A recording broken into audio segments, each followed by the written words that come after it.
Friday night. We getting spicy. We are getting spicy. And I'm not talking tamales. I'm not talking jalapenos. I am talking politics. Politics. Yes, sir. We're going to get into it. We all know what's been happening the last few weeks. We've had we had an assassination attempt on former President Trump. Uh, we've had Biden step down out of the race, and we've seen him throw his support to his VP Kamala Harris to take over, and the DNC has just supported it. Like they just said, "F the Democratic voters. This is who you have. This is our front runner." No decision by the voters whatsoever. They didn't give them a primary, didn't nothing, gave them nothing, just said, this is what it is. The very party that's always trying to scare some of you into voting Democrat because supposedly they are the ones who are going to uphold democracy against the so-called fascists on the other side are very quick to do undemocratic practices when it benefits them. This isn't the only time. Let's not forget in 2016, the DNC pushed Bernie out of the election, but to gain his support for Hillary, they had to basically take on a lot of his um, campaign policies under Hillary's to get the Bernie supporters in line. Um, but it came out like they did that man dirty. Like there were emails and all of that coming out showing just they did at any cost that they were not let him be the front runner even if he won the most delegates. They didn't care. Didn't care. And 2020 wasn't much better, but 2016 was just blatant. It was just blatant. On top of that, there was a court case, and when they successfully argued in court that the Democratic National Committee is a corporation and therefore can pick whom they want to represent them in these presidential elections, and the court agreed with them that they are in fact a corporation, and as such can decide who will be their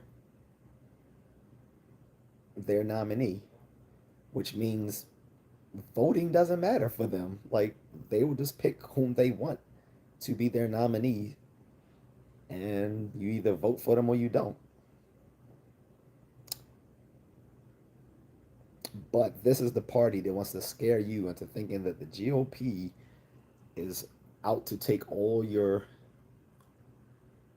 civil rights, all your civil liberties, and will even more so scare black people into thinking that they're going to be put in bondage if Republicans come back into power, which has never happened in the times that, Republicans ran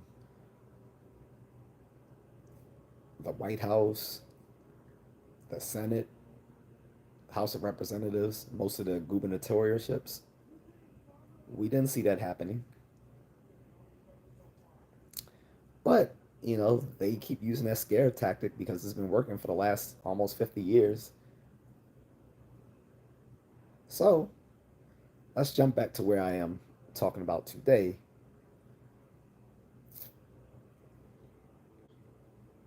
And which is the headline today of this live stream. Democratic voters deserve a primary.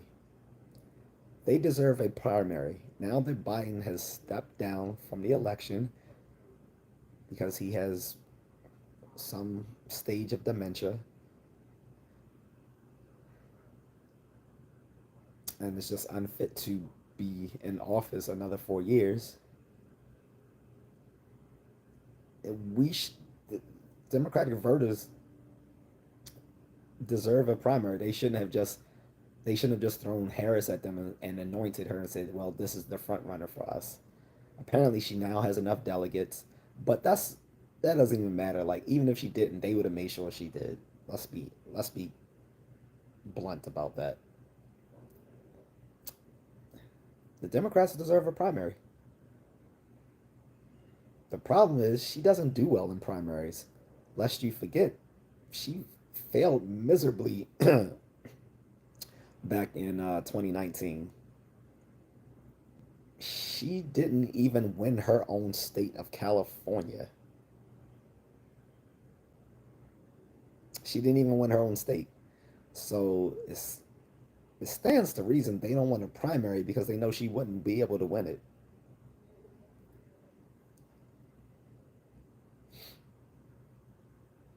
So again, Democratic voters, and again, I'm not a Democrat. I'm an independent. But I vote up until recently. I voted Democrat most of the years that I've been politically active.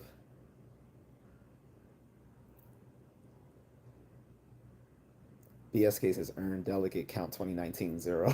I think she had a few though, BSK. But yeah, she couldn't win a primary. So that's why they're just anointing her and saying she's the front runner because they know she wouldn't survive it. If I remember correctly, Andrew Yang won California back in 2019. And he didn't even do well in the primaries, but he did better than she did. Like, she was the state's attorney for California. She couldn't even win her own state.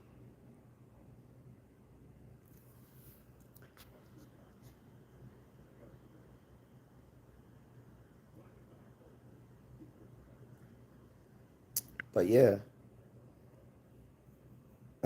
BSK is the same as myself. But yeah, man, it's crazy out here. Like, and they're anointing her, and then they're playing the black card, saying, "Oh, she's gonna shore up the black vote." No, she's not. Let's be clear. A lot of black men aren't voting for her, except for the little, except for the little,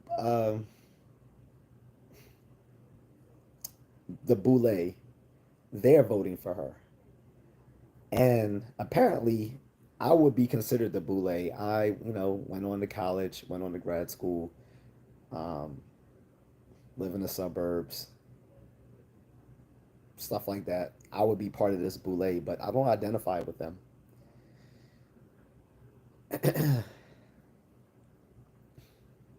And yeah, a lot of black men aren't voting for her, except, like I said, except for the boule. Even the pro blacks aren't voting for her. Dr. Umar Johnson, the big, the you know this, that simp who's always talking this pro black nonsense about supporting black women and all this and that. He's not supporting her. He went he went on like an hour long tirade, just brutally talking about how unfit she is for office, and that she's not even a black woman, and they keep trying to play the black card with her. The bitch isn't black. She's not. She's half Jamaican and half Indian.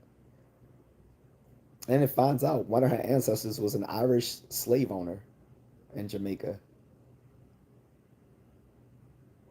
She, she's not black. And yes, I'm going to say it. Jamaicans aren't black. Sorry to disappoint anyone.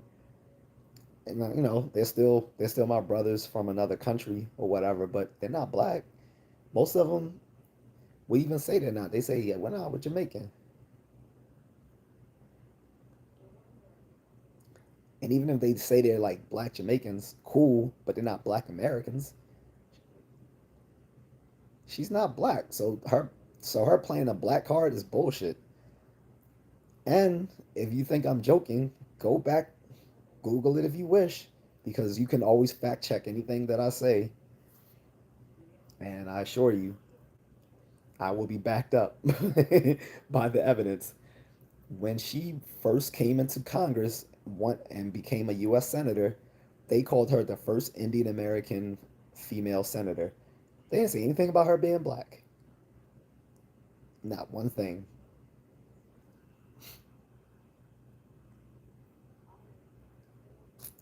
Not to mention she made her legal career locking up black people in California. That's why a lot of black people in California, especially within the Bay Area, San Francisco, Oakland, those places, they are not rocking with her. They remember her, they remember her cruel policies, that she was locking people up in prison for truancy, on truancy charges.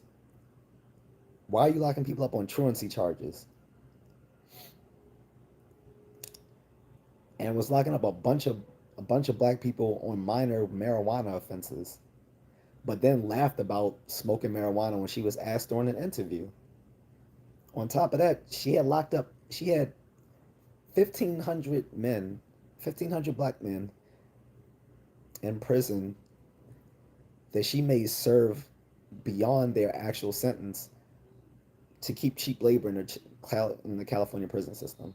Made them serve beyond their sentencing.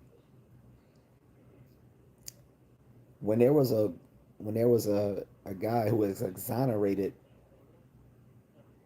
who was on death row, she refused to release him until the courts ordered her to do so. So don't talk to me about she's black. She's not black.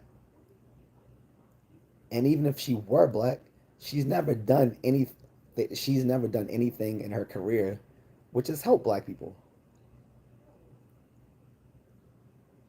And as she's been in office for the last 3.5 years as a VP, she hasn't done anything remotely towards black people.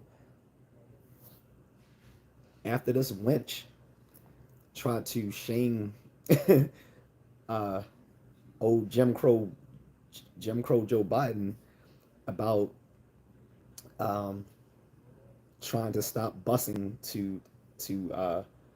of black kids to integrated schools, she went on to say after he picked her as his VP that America is not racist.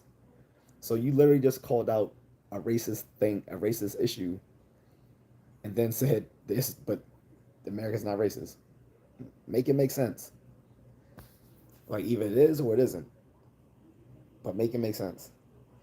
On top of that, you were saying that since America wasn't racist, there didn't need to be any sort of policies put in place to protect black people.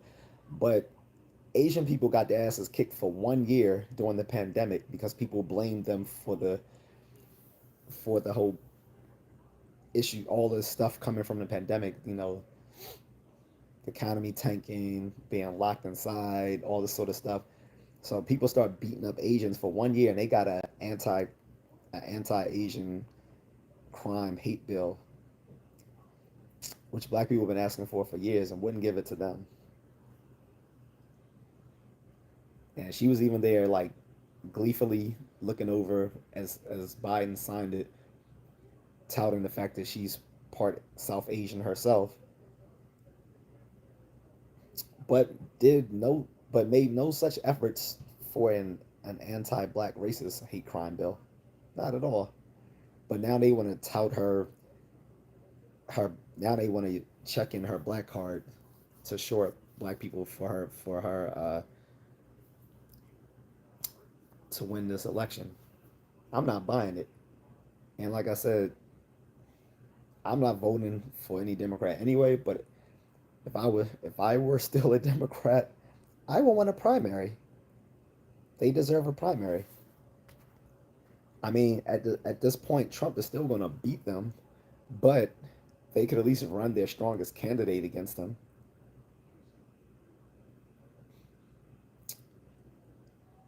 Like, and as I've said in many previous live streams, you don't run a new candidate in the 11th hour and expect them to beat Trump. Shadow Pop, it's not. You said don't worry about the Democrat Party. It's not. I'm not worried about the Democratic Party. I'm talking about the voters. I could care less about the party. What I'm saying is those voters deserve a primary. That's my point. That's what I'm saying in this. That's what this whole live stream is about. The voters deserve a primary. They don't deserve someone to be anointed. That's my point. And I will take a coffee break, guys. And if you want to keep me going, you can buy me a coffee. The link is in the description of my channel.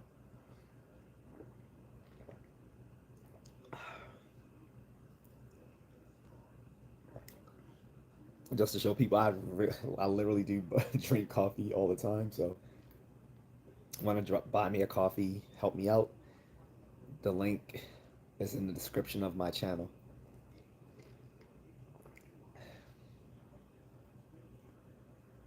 Evan Barry says, if Hillary didn't beat Trump, there's no shot for Kamala. People like Harry. I mean, excuse me, Hillary.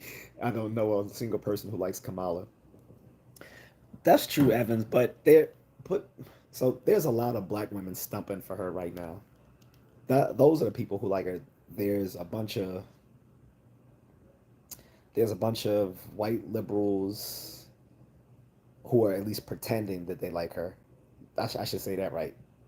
To be more precise, there's a lot of white liberals who are pretending to like her right now, and there's a lot of black women who are stumping for her. Like when they first announced that she would be running in place of Biden, they they raised 1.5, I think what it was like $1.5 million for her within 3 hours, and then within 5 or so hours there was like 60 something million in campaign funds that came to her.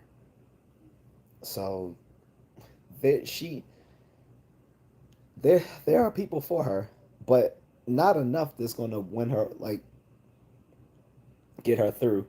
Now, but and then now there's also a bunch of Gen Z people. So apparently they've been trying to get it out through like TikTok and and other platforms like that geared towards Gen Z and younger people that are trying to get Gen Z's voters excited for Kamala since she's younger than Biden.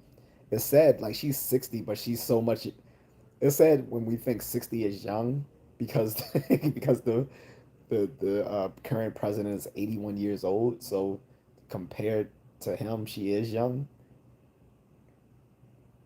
But yeah, so Gen Z is trying to act like she's like this new hip thing on TikTok and stuff like that. So yeah, we'll see. I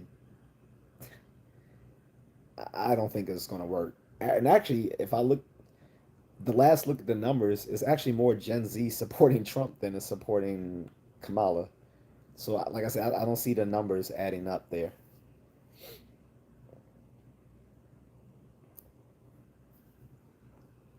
So, we'll see, Evan.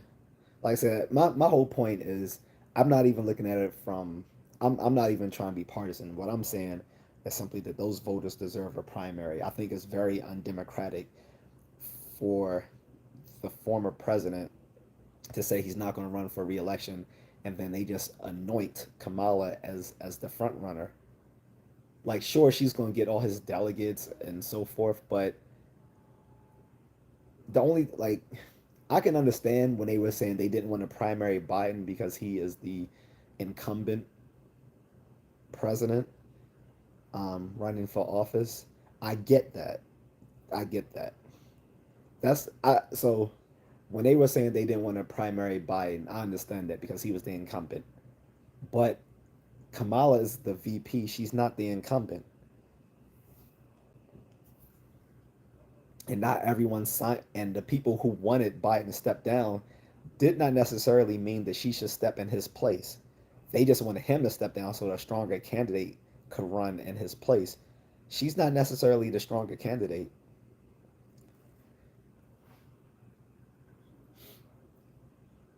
So I think once again the Democratic Party is being very undemocratic. Ironically, like I said, it's not the first time they've been undemocratic. Look at like they've done Bernie dirty twice.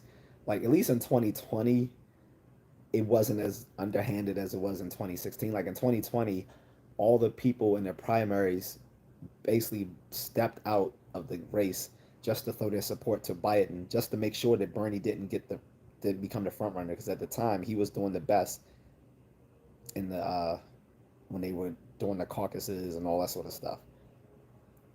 And then old Sambo Jim Senator Jim Clyburn came and threw his support to Biden in South Carolina. I can't stand Jim Clyburn. That was Sambo.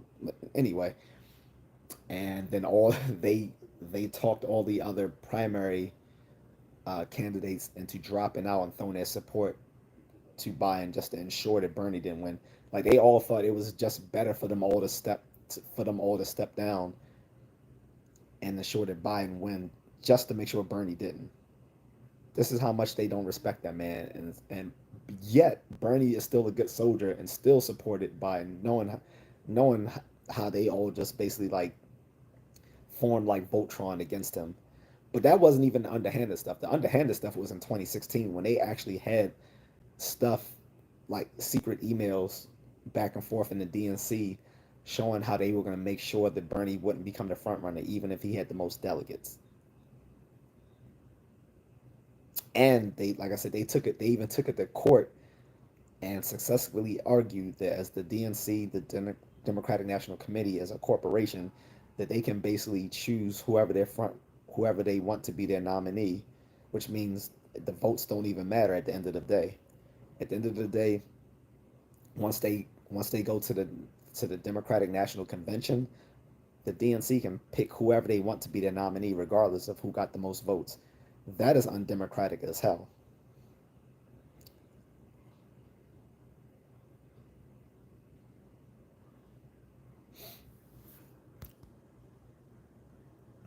I don't know where these trolls come from, Evan. I'm ignoring them. I mean, if they get too outrageous, I'm just gonna, you know, time them out or you know, ban them.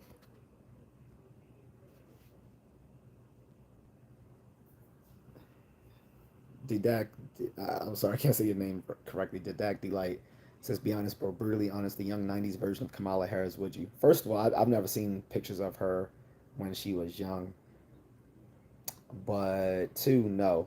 I have certain tastes which she doesn't make. I don't. If you want me to be more specific, drop a super chat and I'll tell you what my specific tastes are. But she doesn't make it. Even a younger version of her, and AKAs like her came a dime a dozen when I was in college, so I'm not impressed.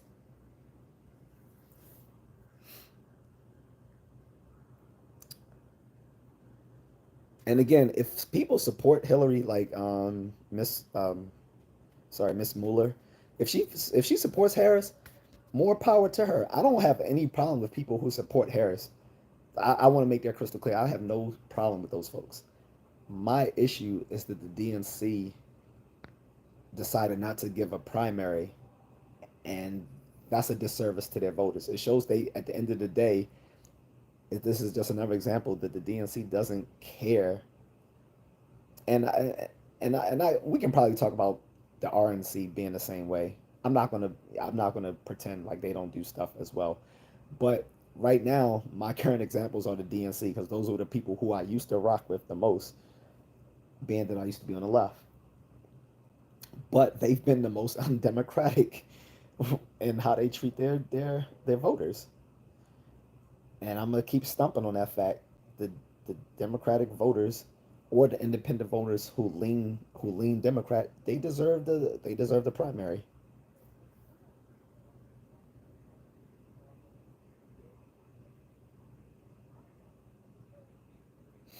Ryan Simpson says, funny thing is, unless this guy has a problem with electing a president through the Electoral College, then complaining how a party picks a candidate is nonsensical. Have you seen my previous live streams? So my I have a nuanced look at the Electoral College. I do support it, but that actually helps people. Not it's actually part of the democratic process if you understand things. The founding fathers were in contention with each other in how the president should be elected. Some thought it should be a direct vote, by popular vote. Others thought no, there should be a committee or a parliamentary system like in the UK that selected the president the same way the in the parliamentary system they picked their prime minister. So they sort of picked a so they sort of like took a middle ground to that and said, well, no, so we're going to have a popular vote and an electoral vote. The electoral co- the electoral vote will be decided through the popular vote, but the popular vote won't directly decide the election. And of course, this had a lot of racism tinged into it because the South, being less populous in uh, actual voters, since not everyone could vote back then, right? They decided to do things like count slaves 3/5 of a person and yada, yada, yada. We all know that. But also, it gave smaller states bigger representation because if there weren't an electoral vote, the same four states would basically decide every presidential election. California, Texas, Florida, and New York. Those are the four biggest states per capita. Every every year, those elections would just be decided by those four states. So this is why the electoral college is important. Oh, this guy's back. We're just gonna ban this guy.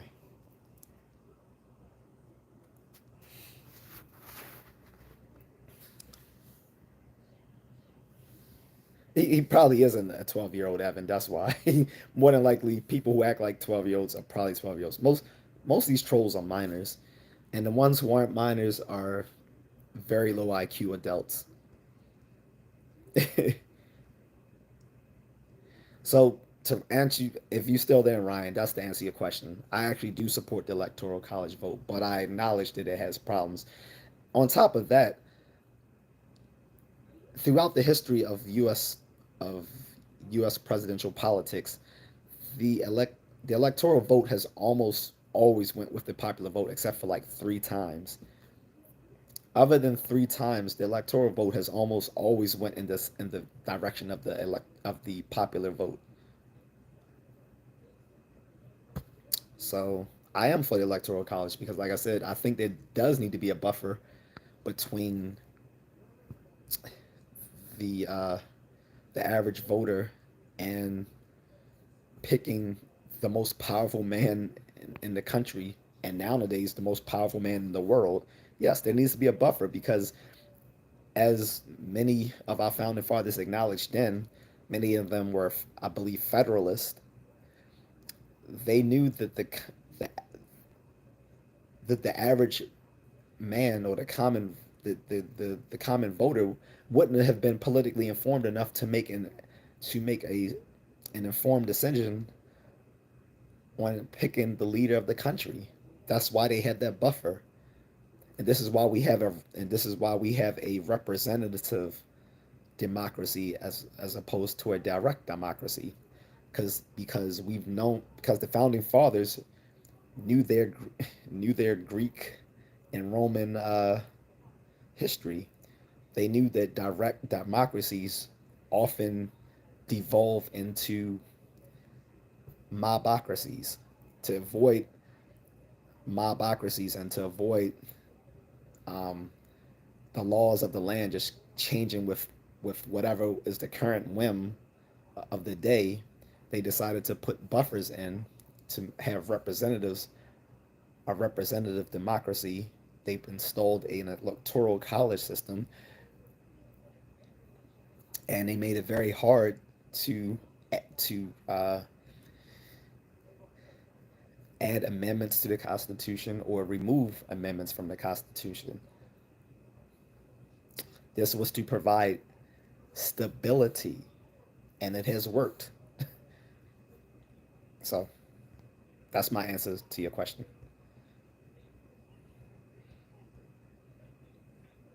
And Clara is back. She says, I disagree.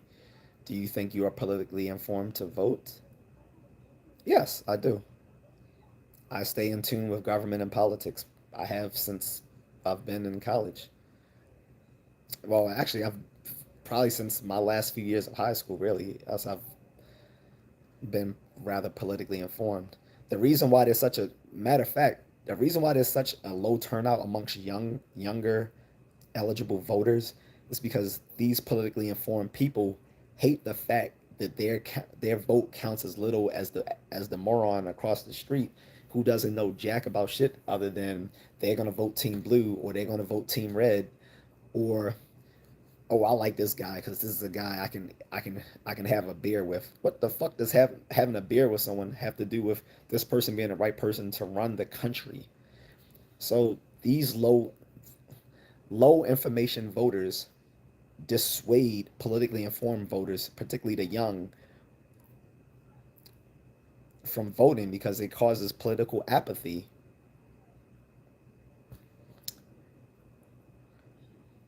So yeah,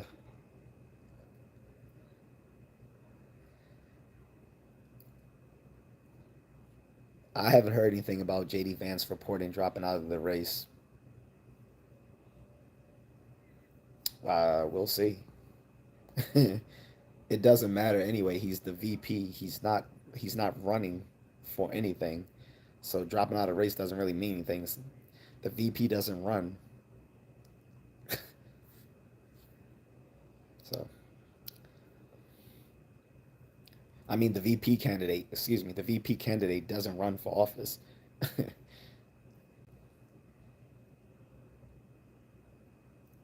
So it really wouldn't matter. He can just pick another VP.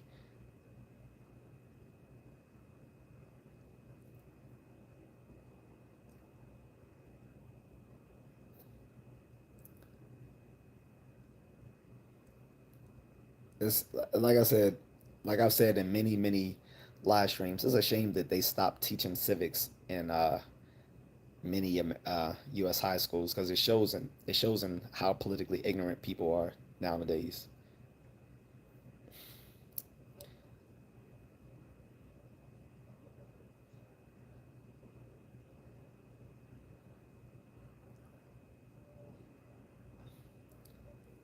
You said it looks chaotic. Like I said, I don't know, man. I haven't, like I said, I haven't seen that news.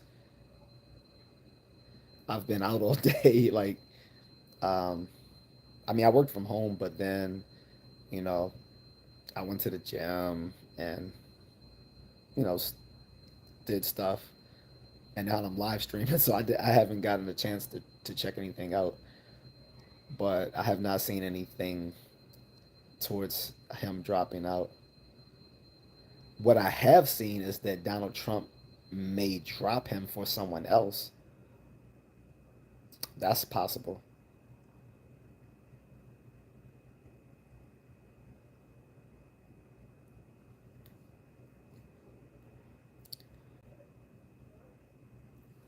Oh, I'm not so Sleepy Sigma. That's not. I get what you're saying.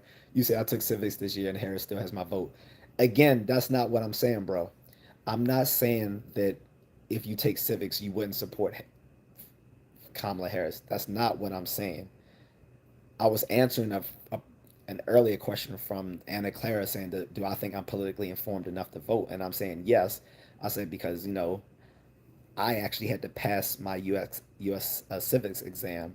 You had, and I don't know if this was countrywide or if this was just in Maryland, but there were several functional exams that you had to pass to graduate high school.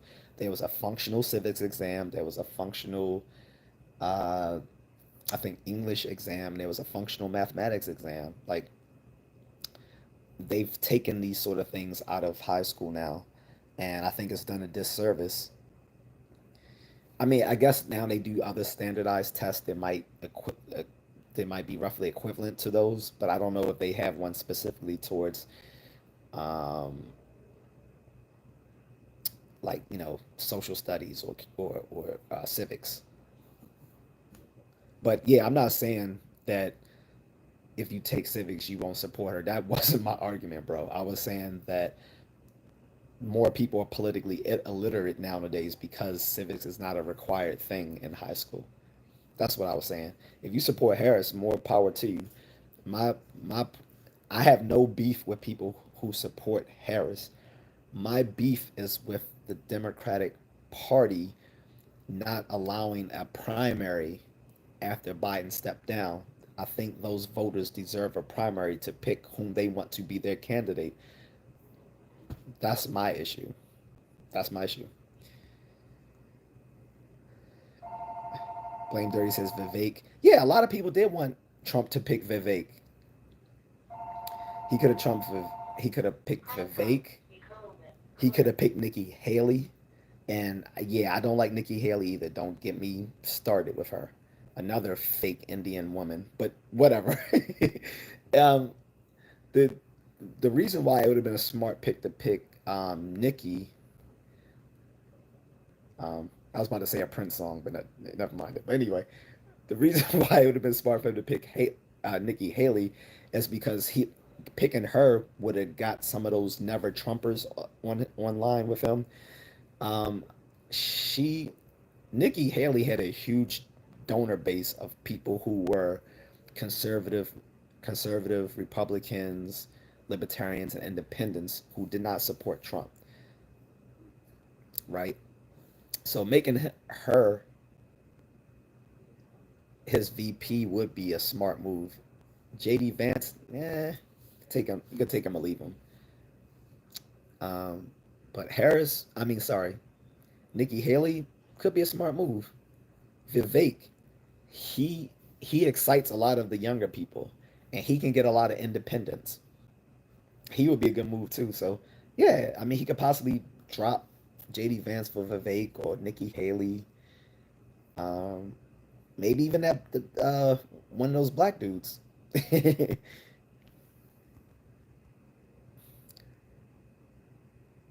Sleep says, "Oh my bad." No, no, you're good. You're good. I can see if if you didn't catch everything I was saying to Anna Clara above, that you might have thought that I was saying people who were politically informed wouldn't vote one way or the other, and that wasn't what I was trying to say. I was ranting against people who are politically illiterate, having strong opinions on things.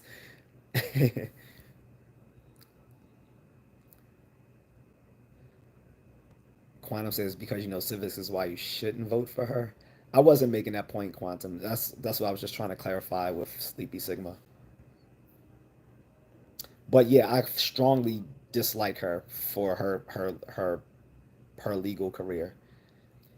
So I agree with you. You said, how do you incarcerate innocent citizens so your numbers look good? There would be abuse of power. I don't know if she incarcerated innocent people, but what I do know is that she incarcerated people for minor offenses, and I think that's wrong.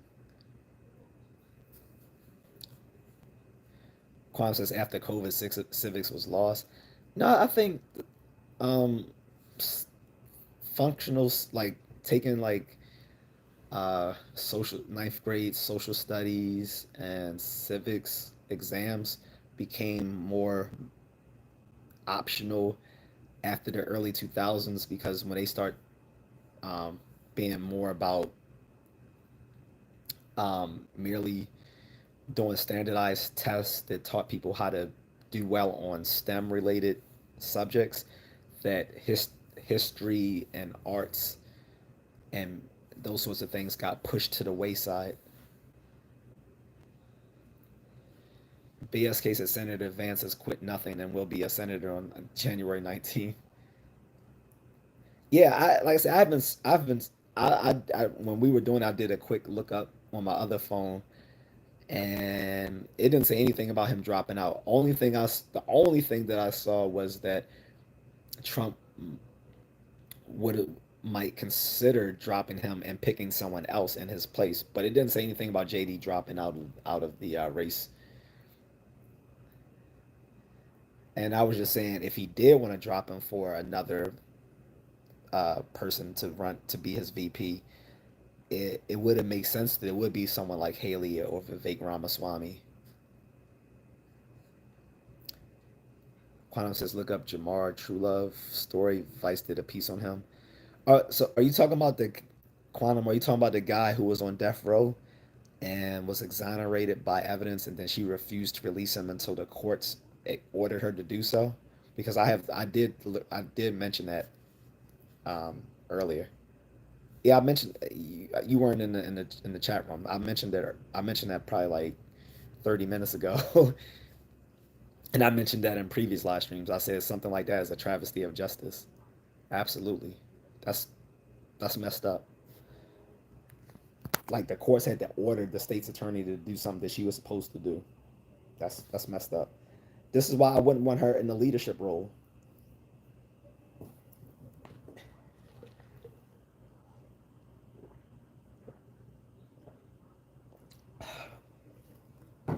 And you know, some people, some people in the black community hate us airing out our dirty laundry and mixed company. But I'm gonna go there. If you guys have rocked with me in previous live streams, you know I'm not afraid to take it there. So let's be clear. A lot of black men don't want to see this chick in power. We, because of the gender wars that's been going on within the black community over the past, I don't know how many years, a lot of us don't want to see one of these women in power, especially one who's had a history of using their power cruelly onto black men. And like I said, not only was it the guy who was on death row, she refused to release Quantum, but there was also 1,500 men that she kept beyond their sentences. She kept them beyond their prison sentences just to keep cheap labor in the prisons in the prison system in California. That is cruel. That is unfair and cruel punishment. So a lot of us don't want to see a black chick like her in power. I'm gonna be completely blunt. It's not something that a lot of people will say, but I will say it. Oh well, Dennis Sperling will say it as well. Dennis Sperling, Esquire. You guys can check out his channel. He was a friend of the late great Kevin Samuels. He he will say it. Not everyone else will say it, but I will also say it too because I don't care. A lot of us don't want to see someone like her in power because we don't trust her judgment. We don't trust her judgment and decision making skills. And on top of that, in the past 3.5 years she's been in office, nobody knows where her political stance actually is. We don't know what she actually supports and what she actually doesn't. Frank says, "Be safe out there. Never call the police. They are not there to help." I disagree with that. Like we had, um, with all due respect to you, Frank, I don't agree. Like first of all, I have police officers who watch my channel, and this is not to kiss up to them, but when I'm in trouble, when most of us are in trouble, we call the police. I mean, not all of us have like a stockade of firearms at home to protect us. And even if we do, they're not always it's different. There's different laws in place when and where we can use them and to what degree. Most of the time, most things can be solved by just calling the police. Yes, yes, there's the tragedies that happen with. I think the recent thing was with Sonia Massey, right? I get it. I get it. But the reason why stuff like that stands out is because that doesn't happen most of the time. Most police officers are good people. I'm just gonna say that most of them are good people. Are there bad ones? Absolutely. Show me, show me any industry or field where there aren't rotten apples, and I'll show you a place that doesn't exist. If anything, we should support the good officers so they'll be more likely to speak up when they see bad officers doing stuff out of pocket. If the good officers have more support, they'll be more likely to come out when someone, when one of their fellow brothers in blue are doing something wrong. So that's how I see it. But like I said, when I'm dealing with these hood boogers in Baltimore, neighbors who deal drugs out of the house, um, they want to harass harass my sister or niece and nephew or whatever because they don't because we have a problem with them parking in our parking spaces, stuff like that. It's the it's the police we call. Like, I'm not gonna sit there and try to get into like a ninja moment, and you can substitute the word ninja for the app word that I'm implying here. In place of having a ninja moment, I'm just gonna call the police. So, Kiali, am I saying your name right? Is it Kiali or Kaylee? I'm sorry if I'm mispronouncing it. Says no, she will not win. If anyone does not see the obvious, you need to get your brain checked. Exactly. So the numbers aren't looking good for her, but the media is now trying to spin it, saying that she and trying to claim that Harris and Trump are in a dead heat um, race right now. I'm like, no, they're not. I'm pretty sure there's probably only one poll that shows that, and all polls are all polls are biased. Anyone who's ever taken anything in behavioral sciences knows that polls and surveys are not reliable sources of evidence, whether it's politics or whatever. Laura just laughing at hood boogers. Yeah, that's the best thing I can call them: ratchets, hood boogers, uh, hood rats, whatever. All the same. And then, like I said, playing the black. How is she gonna play the black card when one, she never even talked about her blackness until she ran for president back in 2019. When she first became a U.S. senator, they called her the first Indian American senator. They didn't say anything about her being black. Then when and then when you found out she is part, half Jamaican, then it comes up, her legal record comes up because here's the thing: when you run for president, all your dirty laundry is coming out. She said she stood on her legal record, and Tulsi Gabbard pulled her card on that one. She's like, "Oh, you stand on your record, okay? Here's what she's done," and that's when Kamala lost the race, the primary race, when Tulsi Gabbard put all her dirty laundry out there. Oh, and that's not forget the affairs that she's done.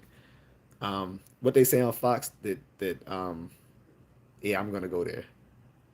I'm gonna go there, guys. On Fox News, that one guy said that Kamala Harris was the original Hawk Tour girl. The girl had some affairs. That makes which I'm not surprised. She's an AKA, and yeah, I said it. Come after me, AKAs. I don't care. I wouldn't date y'all either.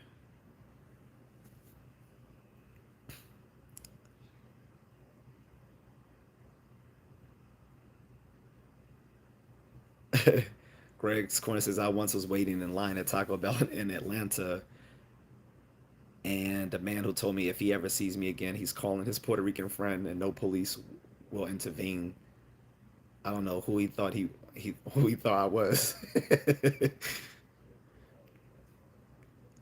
Wait, this is in Atlanta, and he's saying no police will intervene. That yeah, okay. I don't know. Maybe he's saying that they have a slow response in that neighborhood. Maybe that's what he was trying to imply. But they will definitely respond. Shoot. And again, hood boogers will say that. They be like, "Oh, the police can't help you." I had one of them little ninjas. Like I said, when I was at my mother's house, I was working out in the backyard. He's taunting me or whatever while I'm working out, and I was like, "Yeah, all right, dude." I was like, "Why don't you?" I said, "Why don't you keep doing that when I call the police?" He's like, "Oh, the police ain't gonna help you, bro." I was like, "Word, we'll see." Ring, and they came by, and I was like, "Yeah." Told him he needs to chill. That, um, yeah, Plus, they ran his family's record. Most of them are a bunch of fucking jailbirds anyway. Oh, the police weren't going to help me, yeah? They helped me tremendously. Even told me, hey, he's actually a minor, so you can't really put a peace order on him, but you can put one on his mother, since she keeps, since they keep parking in your spots without asking and refusing to move their car, and actually that there is a sort of peace order for minors as well, but it's just harder to place on them. But he's 17, about to turn 18, so as soon as he does, if he's still harassing you, go ahead and place that order. Sound helpful to me. Quantum says, I like Tulsi and Dems hate her. Because she doesn't fall in line, Quantum, that's why. That same with Bernie. If you don't fall in line, and when I say line, I want to be crystal clear. The neoliberals, both in the RNC and the DNC, they want you to be a neoliberal. This is why they hated Trump when he ran. They thought he was a complete joke until they realized that the the Republican voter base loved him because he wasn't an establishment candidate. When we talk about establishment candidates, whether we talk about Hillary or Biden or Jeb Bush, remember guys, they thought that Jeb Bush was going to be the front runner for the RNC. These people, these so-called establishment candidates, when they're talking about establishment, they're talking about the neoliberal establishment. Both the DNC and the RNC hate them because their donor base wants these neoliberal candidates. They don't like these populist candidates. But they couldn't stop Trump. He was already a billionaire. He could self-fund his own candidacy, the same way Bloomberg attempted to do so. Um, but yeah, they didn't like Tulsi. She was a decent person, and she's a veteran. I didn't agree with everything she said though, but still, she would have been probably better than Biden. But Bernie was my ticket. And my friend and we even argued this. Uh, I think at the beginning of this week, we was like, man, if the Dems, we both said now that Biden stepped down, if the Democrats really wanted to win, they would make Bernie their front runner. And I was like, of course they're not going to do that because they hate Bernie. Quan says, hey, truth is the truth, right? But yeah, if they really wanted to excite the Democratic base, they would have got Bernie. A lot of people would have been like, it's about goddamn time. He's about, I think he's about 79 himself. They're all around the same age. They're all like within like 5 years of each other. Hillary, Bernie, Trump, Biden, they're all like within 5 years of each other.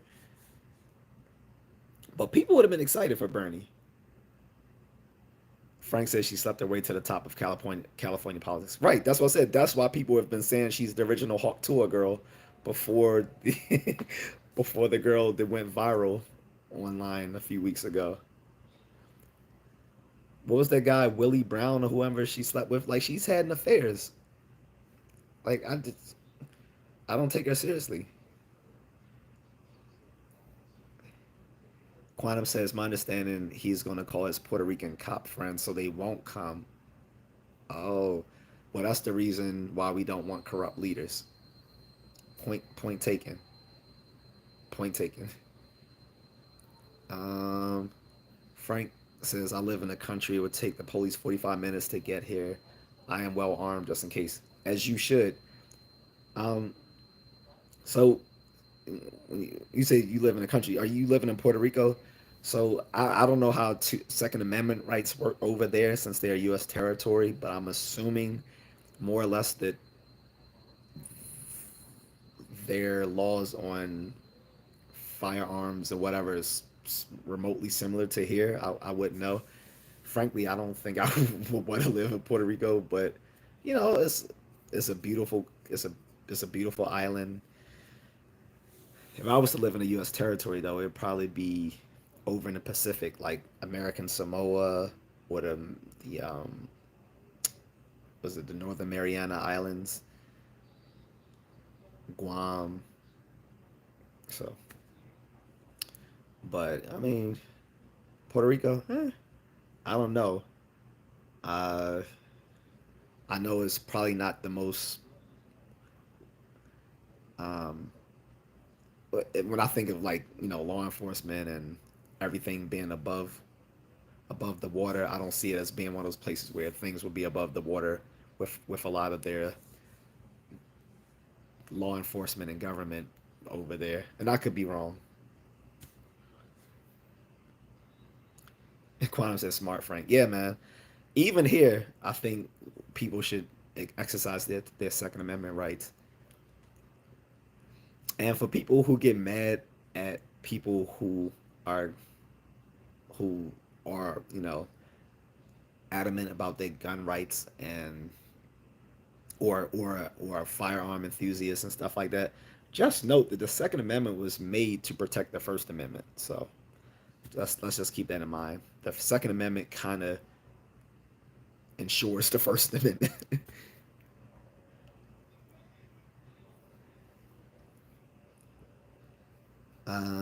Quana said if I had to choose between Kamala and Tulsi, I would choose Tulsi. Same.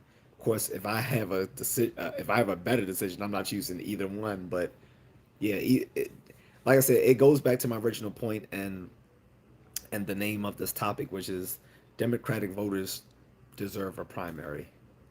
I think they could have thrown together a quick primary. I mean, we still have several months before the actual election. They could have thrown together a primary.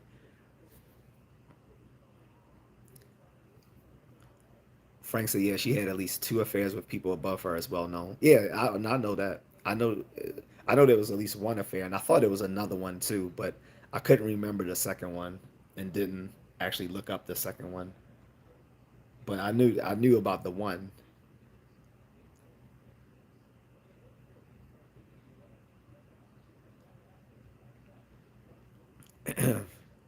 Greg's Corner says, I feel like the main issue is a lot of the people who vote in younger or better candidates are so disillusioned they aren't even trying to vote. So none of those candidates make it far.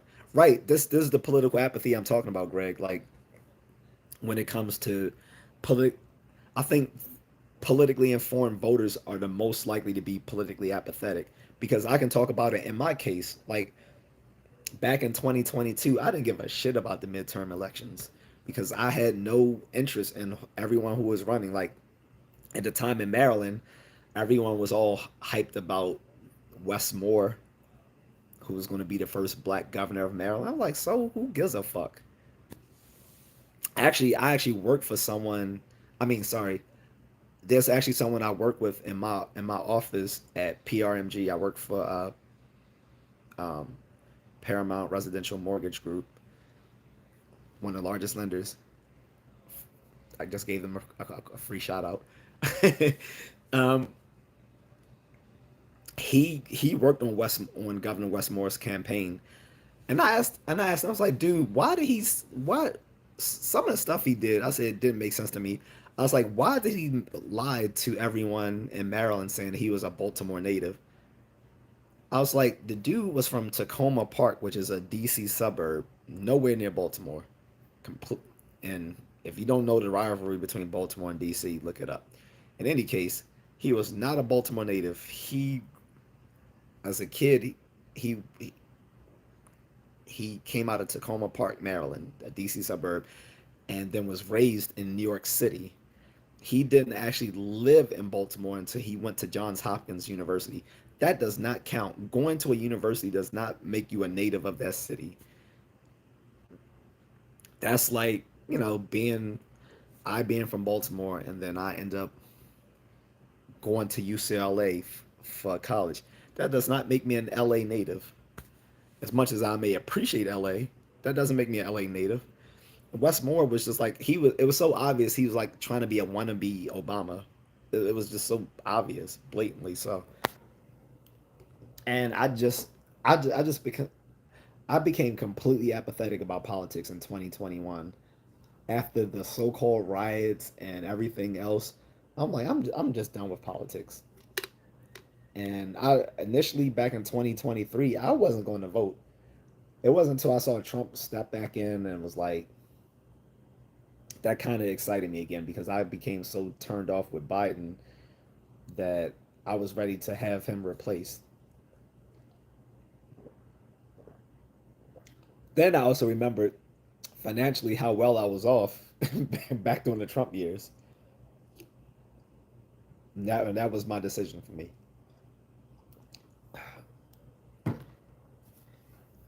But otherwise, yeah, I would be one of these younger people who was apathetic about voting too. Like I said, politically informed voters who realize their vote is equal to the low information voters out there, it dissuades them from voting.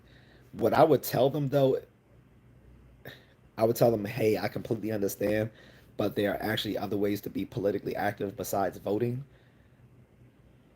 That you can do other things to be politically active, like donating to your candidate or actually joining their campaign or attending or becoming politically active through your local politics, which matters way more than anything that happens in presidential politics. I'll tell them like get informed on the local level. Go to your town hall meetings. Go to your city council meetings. Go to your county council meetings. Run or and if you really are that serious about it, think about running for office. It could be a small thing like alderman or something like that. These sort of things matter. So that's what I would say to younger people who are become politically apathetic. So, but I completely understand why people are turned off from politics and become disillusioned because of the BS. Like I said, this is the BS. This is the very sort of BS. This Harris thing, like this man steps down from office and then, which excites a lot of people. Like, hey, we can run a better candidate, but then instead they decide, oh well, we're just gonna make Harris his replacement. Like, no, you don't just make her his replacement. You let the people decide.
Oh, I'm sorry.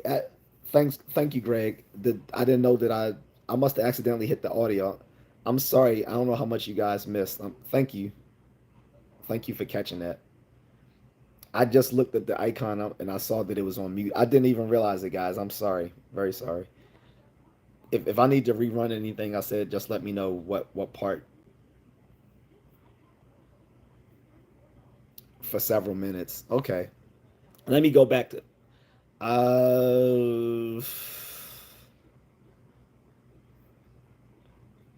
did you guys hear me when I was responding to quantum?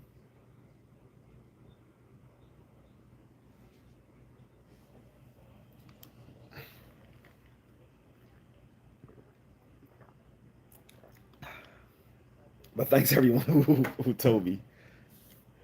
Uh, my apologies. The last. Um, did you hear me when I was talking about how the Pentagon has like contingency plans for almost everything? Did you? Was that the last part you guys heard?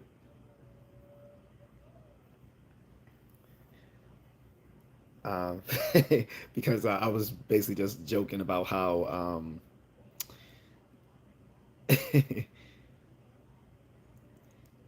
someone was saying, yeah, you gotta keep those firearms in case of aliens and stuff like that. I was like, yeah. I was like, actually, oh, so what I was responding, so one guy was like, yeah, you gotta keep these firearms in case of alien invasions and stuff like that. And I was like, it's funny he actually mentioned that because I was saying the Pentagon has contingency plans on a lot of scenarios that go on that we take for granted, and that sometimes politicians try to act as if they aren't really happening, like climate change. Like politicians can play games as far as climate change, but when it comes to our national defense, they don't. Like they actually take that as an actual. That's actually considered a national security issue because they know that climate change will destabilize countries. There are smaller island countries now which are starting to disappear because of the rising ocean levels, because of the Arctic and Arctic ice is melting, making the sea levels rise, and these countries are disappearing. Like Indonesia, for instance, I think they moved their capital out of Jakarta to another city that's on a higher sea level than Jakarta. And according to like the Pentagon and many others who've studied this, the climate change will destabilize um, a lot of things globally because you will have a lot of refugees coming in from other countries. There's going to be war and a lot of crime because of poverty and mass starvation in some of these countries. So they take that as a real threat. And then I was saying also, just like they have to take seriously the threat of foreign invasions of invasions by foreign adversaries, they actually do take it seriously that there could be one day an interplanetary invasion. And what I've heard, since I'm not privy to this stuff, way above my pay grade, I'm shooting way above my pay grade here. But from what I've read is that in case of an interplanetary invasion, like we would have to count on doing stuff like asymmetric warfare and basically breeding a lot of mass breeding to ensure the numbers of humans survive. So whatever.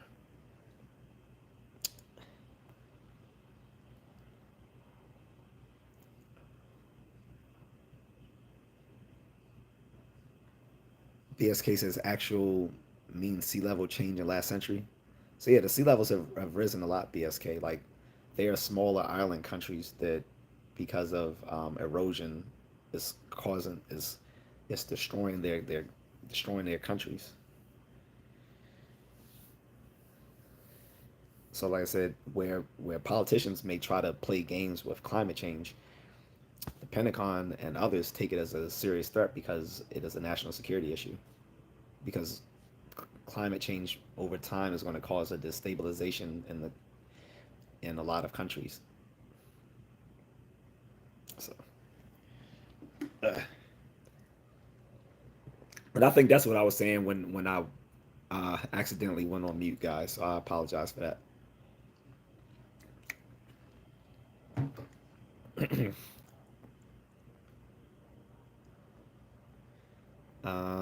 What was I saying else about that?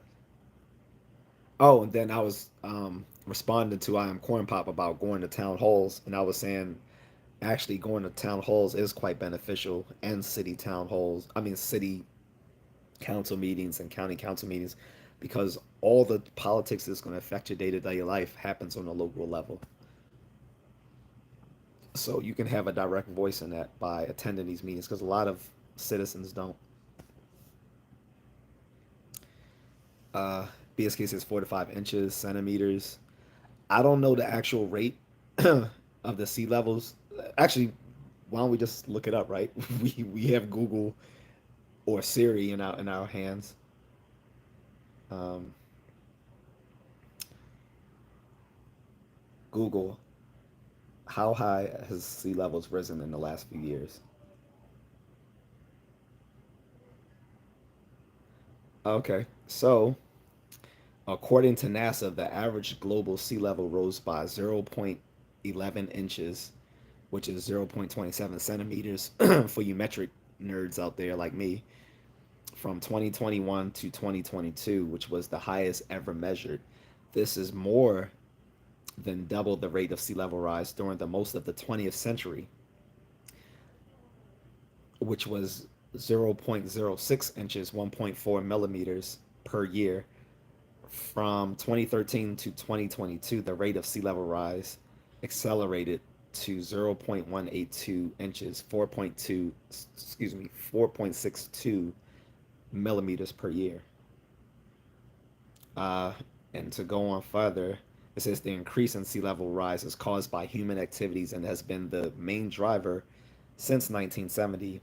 Scientists estimate that each inch of sea level rise results in 8.5 feet of lost beachfront and can also lead to higher storm surges and high tides, which can cause more coastal flooding. In February 2022, U.S. scientists predicted that by 2050, sea levels along the U.S. coast could rise by 10 to 12 inches above current levels. Well, might not want to think about that beachfront property out in the Hamptons. Yeah, but yeah, but yeah.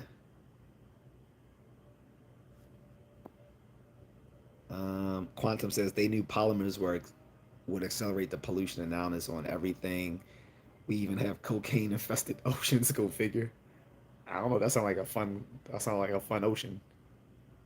I'm joking, but it's like cocaine infested oceans. Like, what happened? Were they swimming in the '80s? Because I swear everything looked like it was. Everyone looked like they were on cocaine back in the '80s. I don't know. I'm joking, but Quantum says I found it weird the Olympics had the teams come in boats. It just gave me flood vibes. I get it. Well, what is the town of Venice? Is the one that they have the whole town is basically floating. It's Venice, right? Um, I guess they're prepared for the rise in sea levels because they've been dealing with it for like I don't know how many decades.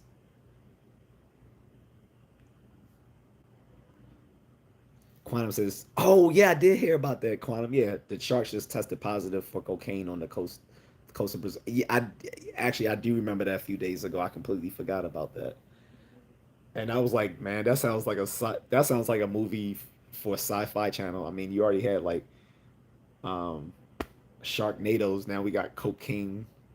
That they need to just make another Sharknado at this point.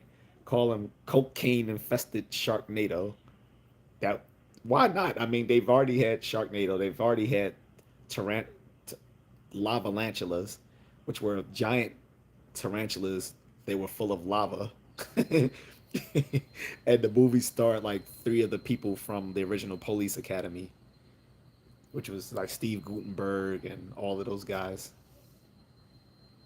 Sharknado was my shit. I'm telling you, Sharknado on cocaine. Tell me that's not a good one. Tell me you wouldn't watch Sharknado on cocaine. We've already had we've already had Cocaine Bear last year, and yes, I went to see that. No, I didn't go to the movies to see it, but I watched it at home. We've already had Cocaine Bear. Why not have Cocaine Sharks? And they're in Brazil. Man, that just writes itself. That literally writes itself. BSK says, cue them sharks tripping balls. Right, man. Like I said, all you gotta do is take, take the cocaine sharks from Brazil, mix that with Sharknado. Right, and because we came up with the idea, we should definitely be getting a cut for that idea. I, I s- I swear on everything, guys. If they make a movie like that and I don't get a cut, I'm suing. I'm telling you right now in this live stream. If there's a cocaine shark movie and I'm not getting paid, I'm suing. Because this is live now, so all of you seen this.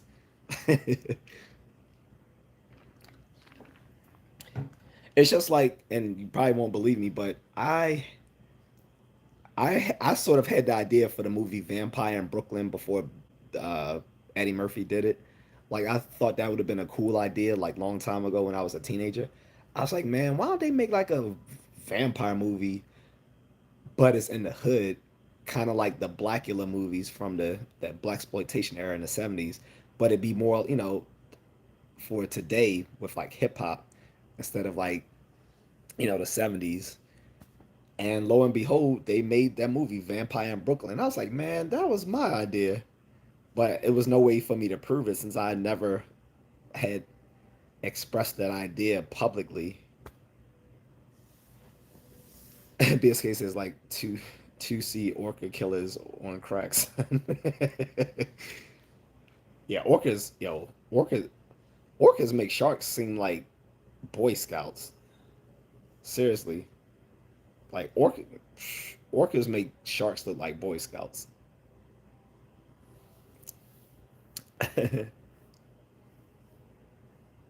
See, this is maybe this is why orcas have been exhibiting weird behaviors.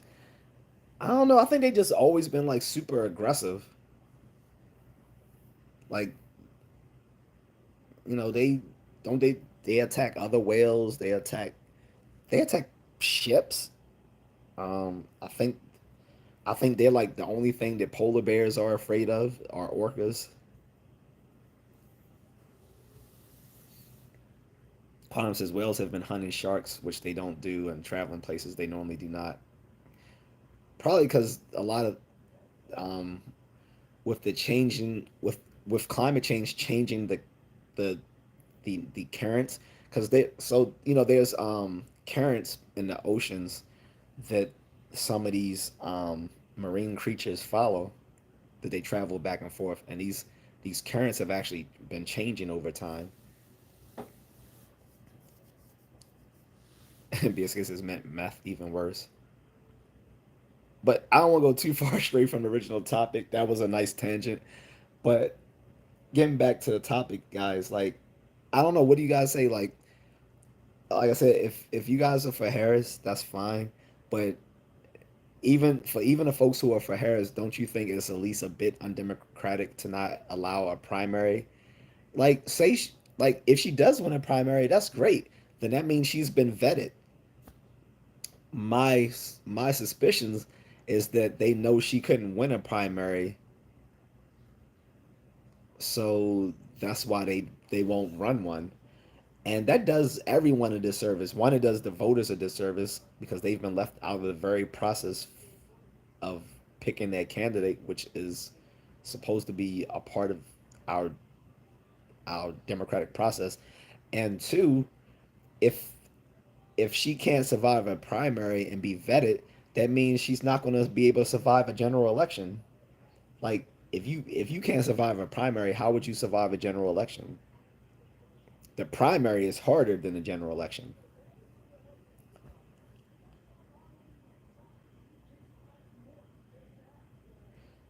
BSK says Harris be further proof that JD degrees are trash.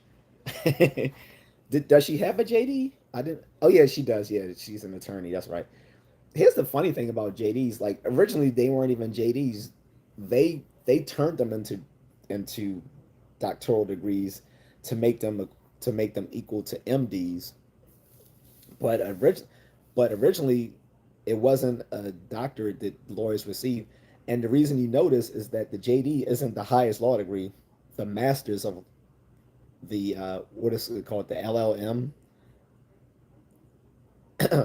that is actually the higher degree. Because when my father was still a practicing lawyer, he said that you know he had thought about going back to law school to get his LLM. Because at the time I was confused. I was like, what's higher? I didn't know back then there was a degree higher than the JD. But that's until I realized that the JD wasn't the original degree for a lawyer. Originally, it was the bachelor's in law was their degree, but they wanted to match the degree, the professional degrees that doctors get.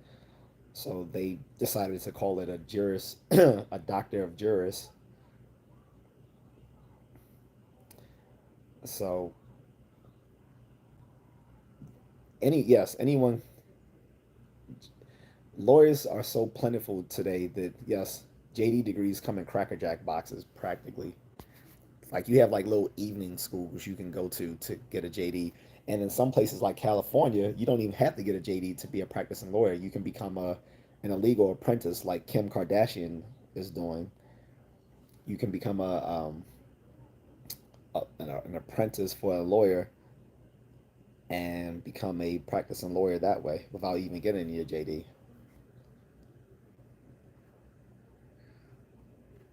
Um, Mercury Peanut Butter says, I'd prefer Harris, but if I could choose, I would choose neither. That's fair. I think that's fair. My like I said, my whole problem was not people who prefer Harris or don't prefer Harris.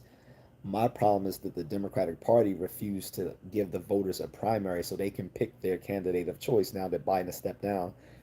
Because as I've argued, I understood their point when they said they weren't going to primary Biden because he's the incumbent. That makes sense. That made sense. However, Harris is not an incumbent. She's the VP, so she does not deserve to just step in without being vetted through a primary. I think that's undemocratic. BSK says STEM, business, not much else. Yeah. Quana says I'm worried about globalization and the digital ID, and I know Kamal is affiliated with a lot of technocrats. Uh, I don't know. Like I said, the problem is we don't really know her stances on anything. Sh- She's never had like a clear cut stance on anything. Like during, like I said, during 2020, she would flip flop. At one point she was saying she was standing on her legal record for being a hard nosed prosecutor, and then in another breath she was talking about how she was so progressive. Like, okay, which is it? Then or like her issues with like identity politics and racial justice and stuff like that. On one end, she's talking about how when she was running against Biden, how he aligned himself with white supremacists and preventing the busing of black students to integrated schools. But then, as soon as she's picked by him, went she went on the air and said America's not racist. Okay, so which is it? Like she has no. That's another problem with her. She's a political chameleon. She doesn't seem to have any clear cut political views. So I don't trust that. I ra- I rather I rather know someone's views and completely disagree with them, but at least know where they stand than someone who doesn't. make any avowals on where they stand, and then you get shocked later when they get into office and see they're doing stuff completely amok and unhinged. Quantum says some are atheists and hate humanity. Well, I'm an atheist. I don't hate humanity. But I mean, I get your point that the technocrats. Well, here's the thing: a lot of technocrats are socially awkward. Some of them are artistic people, like Elon Musk is artistic. It's obviously, even though Mark Zuckerberg hasn't said so, it's obviously that he's on the spectrum. He's also on the autistic spectrum. This is why a lot of them don't deal well with people, because some of these people are lack soft skills, or they're on the spectrum somewhere like Elon and Mark Zuckerberg. So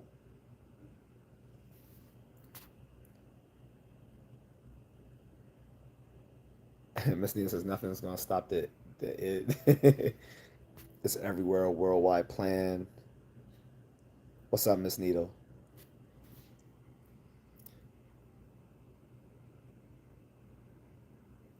BSK says, yeah, most doctors and pharmacists, um, law degrees are not a doctorate. Right. So in other countries, like in the UK, it's still a bachelor's of law, and they're very proud of their LLB to be a man of letters, right? Like it's only, like I said, it's only in America that they had some inferiority complex to physicians, so they decided, let's change the law degree to be a doctorate of juris. It just seems kind of, I don't know, but like I said, it's not so. It's obvious that it's not a doctorate, since there are degrees higher than the JD, which is the LLM, the Masters in Legal Letters or whatever. Like that is actually a higher degree, and if you want a competent attorney, if they have that, they are worth their medal.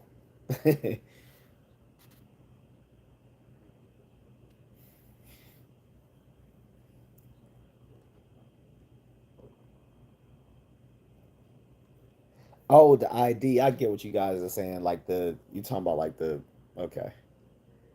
You're talking about getting the thing that Elon wants to do. The funny thing is, when other people kept saying we're not for this, like when people were accusing Bill Gates and Microsoft and Google of doing those things, they kept saying we're not going to do that.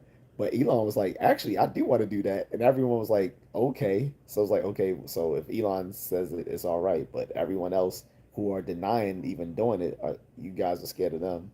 That was kind of funny. He was like, yeah, actually, I want the Neuralink chip.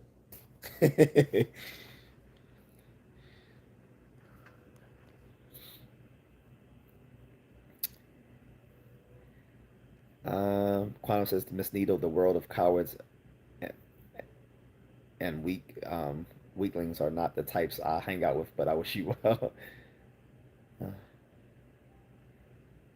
I don't know, guys. It's getting kind of conspiratorial.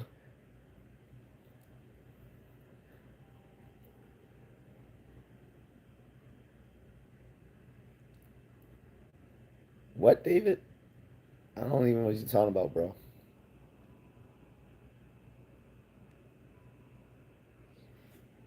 He's going bye bye. Yeah, I don't know what David was talking about either, Quantum. Like, some of these people are just weird. Mercanoid Peanut Butter says Harris doesn't openly promote discrimination as far as if she's competent and honest. I have no clue, but I would imagine she's not anywhere near being either, but definitely more competent than Biden. I mean, yeah, I mean that's just a given that she's more mentally competent than him, because he's currently in a state of cognitive decline, which is a nice way of saying he's starting to experience dementia. suffered dementia rather, and the problem is it was more his level of dementia was actually more pronounced than insiders were letting on to, which to me was a disservice to the entire nation that they wouldn't acknowledge how far he's been in decline and saying that basically his wife and son has been guiding a lot of his decisions.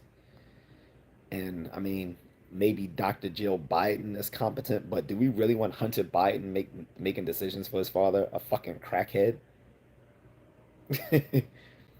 And that's not even a smear. Like he's literally a crackhead.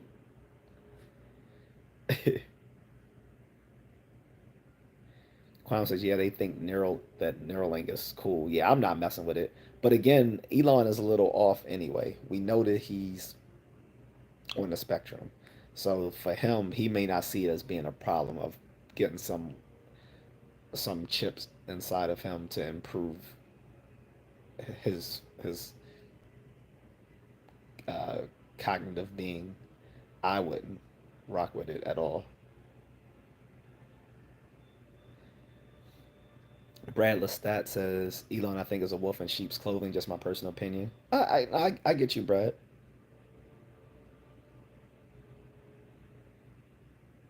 Um,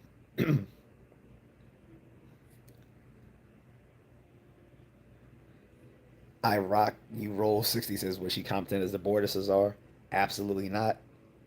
Absolutely not. And here's the thing, then they tried to gaslight everyone saying she was never the border czar when they literally said that's what she was. Literally said it. In the media they literally said it. And so then when some of these people said who were calling her the border czar and immigration czar a few years ago got called out on it when they tried to deny that what she was. They said, "Oh yeah, well we actually did say that, but it was a mistake on our part to use those terms as it doesn't really have any meaning." I'm like, okay, what? This is what makes people so cynical about politics and about mass media. And Brad says, "Yeah, Harris is a border czar was a train wreck." Absolutely. So unless of course you want open borders. Nah, we don't need that. This is why Trump is going to be a stronger candidate on issues of immigration and stuff like that. Because this was something he opened with when he started his candidacy. People misunderstood what he said. They thought he was just being blatantly racist, and I'm gonna be completely honest. I thought he was too, but he wasn't. When he said if we open the borders and let in a bunch of rapists, and I don't want to use that word too much on YouTube. It's not a good word to use on the algorithm. But a lot of these isms and murderers that they would come through Mexico. He wasn't saying all Mexicans were criminals or they were all this and that. He was saying these sort of people were going to come in through the Mexican border. That's what he was saying, and he was right. Look at these look at all these clowns that's been coming into the border the last few years, going up to New York, killing cops, trying to take over people's homes because of these antiquated laws about bordering in people's homes. Like it's crazy.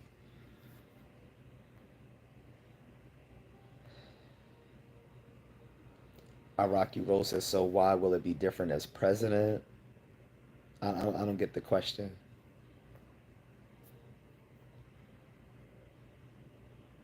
Quantum says all these lawyers in power were not warned about this.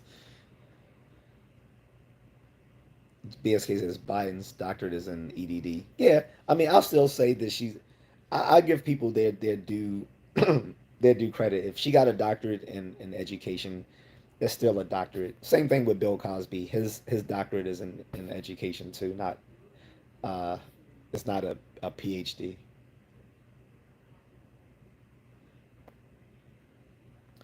And yes, I've heard that the EDD is not hard to attain, but still, I'll give people credit where credit is due.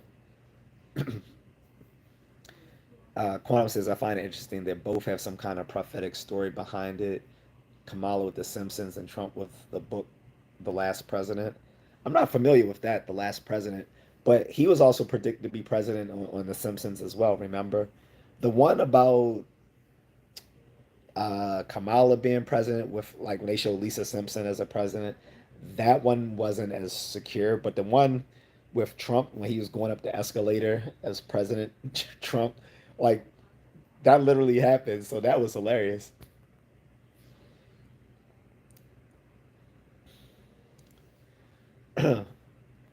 Iraqi Rose says, "Yep, the media is the main problem." It said, "I want America to succeed regardless of who is president. If America succeeds, that means my family is succeeding." Yeah, I get you. This is my point. Why, even though I'm not voting Democrat, why I'm still saying it's a disservice to Democratic voters that they don't allow them to have a primary. Because why not allow, you know, the the strongest candidate to run, the candidate that the people want.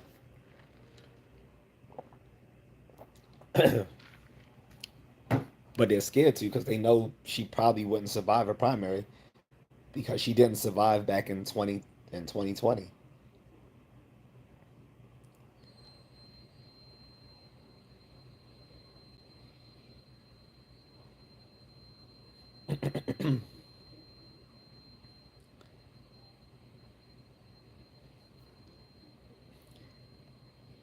Um, hold up, guys. Rocky Rose says, "Yup, the media is the main problem." Oh yeah, I just read this. Sorry. Quantum says, "Do atheists believe in the paranormal?" Honestly, it depends on the atheist. Atheism just refers to theistic beliefs, which is um, atheists, believe generally that the God of their culture or all gods don't exist. So, so here in the U.S., for instance, we would deny that there's a Judeo-Christian God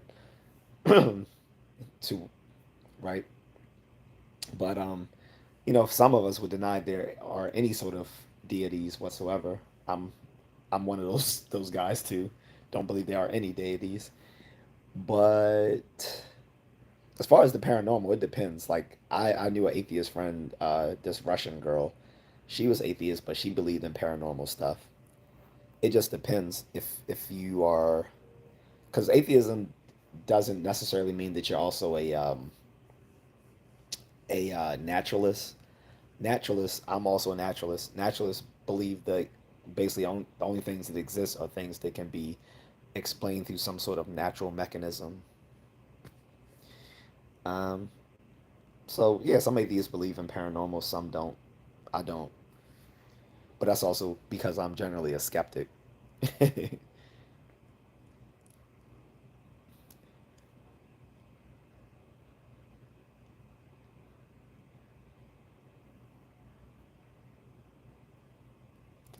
Quantum says, "Well, there's an esoteric value to all of it."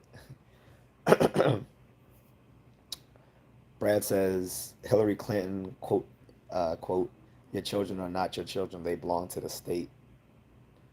I don't remember her saying that. I don't know, but I'm sure it was within some given context, some larger context to what she said that.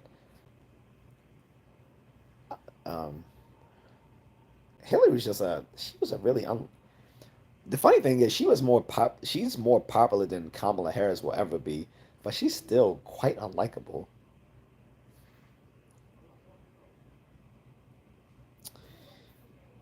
Uh,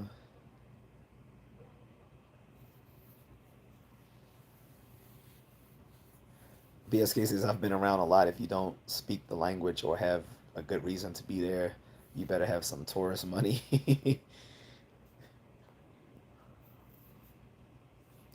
Mercanoid Peanut Butter says, "My biggest issue with Trump is his stance on Muslims, which is openly discriminatory."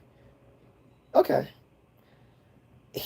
Yes and no. The thing is that because I guess you're referring to like when he came into office, there was this ban list of certain countries.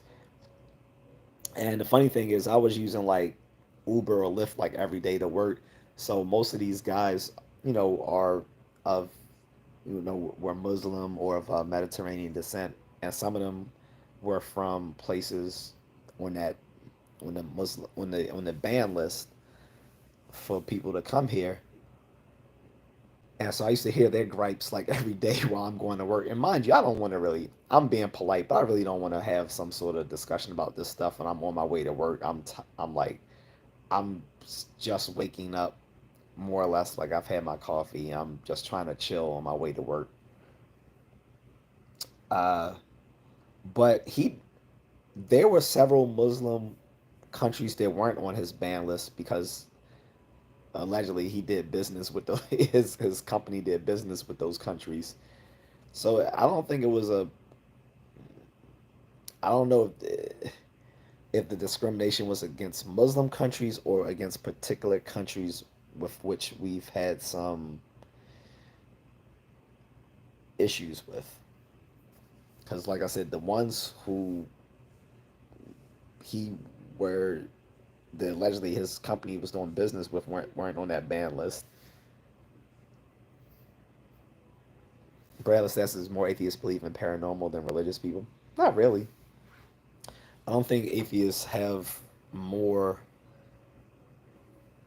or less belief in the paranormal than religious people.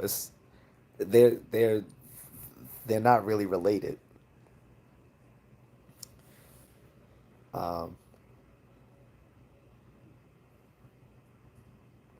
like I said, I'm an atheist and an atheist and a naturalist, and I'm not I wouldn't say I am a skeptic per se, as much as I see skepticism as a methodology of science. Um, as, as such, I don't believe in um, extra scientific things generally.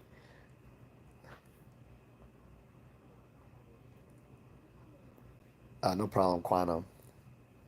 Bradley says, I'm religious and I believe in the paranormal. So that actually kind of figures like someone who's religious probably would be more inclined to the paranormal because they kind of both fault they're both sort of non-evidential beliefs.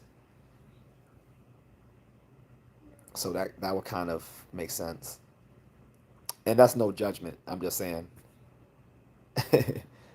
Brad says ghosts exist because purgatory exists.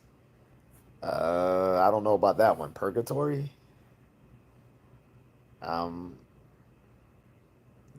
I'm not sure if a lot of people believe in purgatory or stuff like that. What's up, Nicole?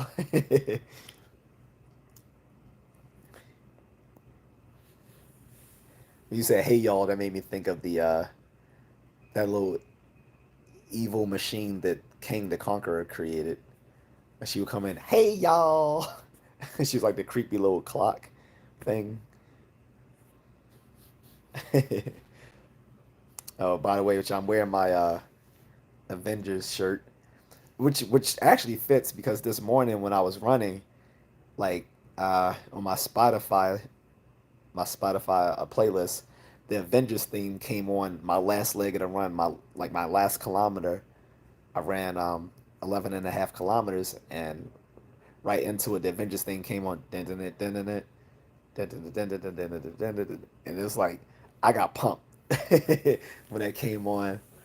So I think because of that Avengers theme song on my Spotify when I was running, like the very last song, I think that inspired me to wear this. I wore this to the gym earlier. And Nicole said that's the Southern family in me. Okay, so you're from the South. Okay. I forgot who's the actress that voices the clock, but she has a very pronounced Southern accent.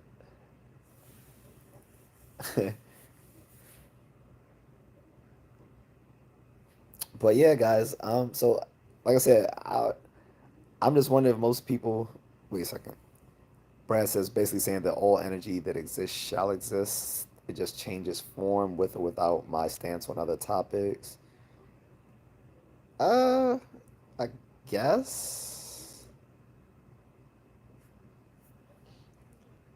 I don't know how that fits into paranormal, looking at these, you know, that sort of thing. But I mean, if that makes sense to you, sure. But yeah, like I was saying, I'm not into the paranormal. I was when I was a kid, because I remember when Time Life brought out these books. I don't know if you guys remember back in the day, like Time Life used to always have these little mini series of books that came out, and one was called Mysteries of the Unknown, and it was all about the paranormal, ESP, and all that sort of stuff. Sorry, my Wi-Fi just reconnected, and I remember reading a few of those Time Life Mysteries of the Unknown books, like at the library, just because I was curious. So I was open to it. I don't know if I believed it per se, but I was definitely open to it, especially since I had trained in like some martial arts, and some of these martial arts, were heavily on beliefs in like fighters' intuition and ESP and sixth sense and third eye and all this wacky stuff. But yeah, as an adult, I find most of that stuff pretty dubious. Nicole says I live in the Northeast, but from the South, little things stick. I lived up here most of my life, so what we talking about? Okay, so Nicole, so this was like a spicy topic. Even though it shouldn't be, but it's a spicy topic. I'm bringing up Kamala Harris again for a second time, but this is a different discussion. What I was basically arguing is that the Democratic National Committee should have should have given a primary after Biden said he was stepping down from the race, the presidential race. But instead, when he threw his support to Kamala Harris, the DNC just openly just said this is going to be our nominee, and I think that was a huge disservice to the Democratic base to not at least give them the chance to run a primary to pick the candidate who they want in place of Biden's now that he stepped down. It seemed like that should have been the common sense thing to do once he stepped down was like, oh, okay, now we can actually run a primary because we don't no longer have an incumbent in the race. Like she's not an incumbent because she was the VP. He was the incumbent.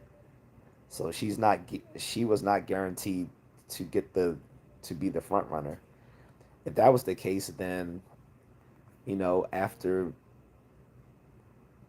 you know after Obama left office, then it should have been Biden right away. But instead, it was Hillary, right? Because Biden didn't get through the primaries. He actually stepped out of it because that's when his son his son died. His other son, not Hunter Biden, his other son just served in the military.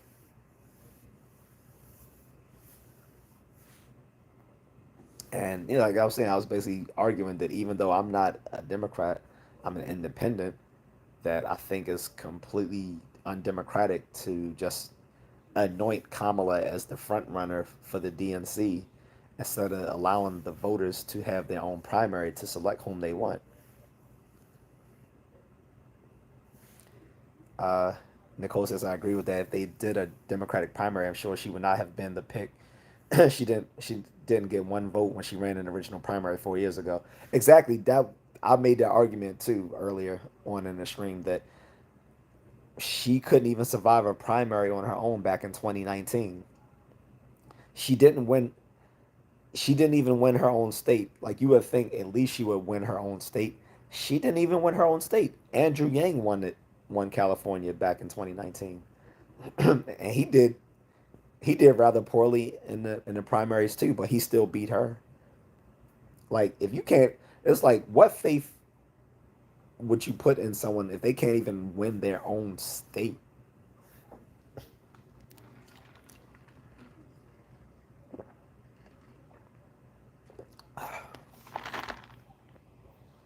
Coffee, guys.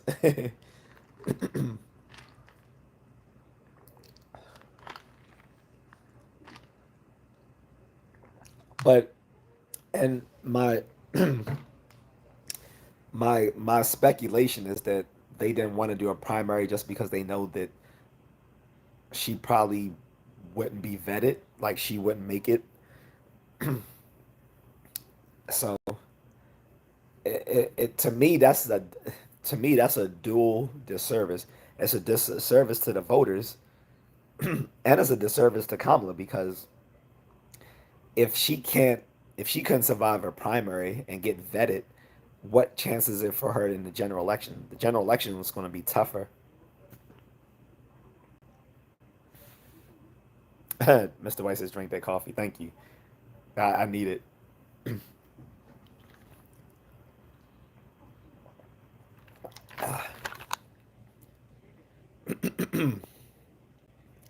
Nicole says the only Dem I liked was Tulsi Gabbard, and then she went Republican. Right. I mentioned that earlier too. Like you mentioned it, you're hitting everything I mentioned earlier. I didn't mention that she went Republican though, but I did mention that she was more favorable than Kamala as well.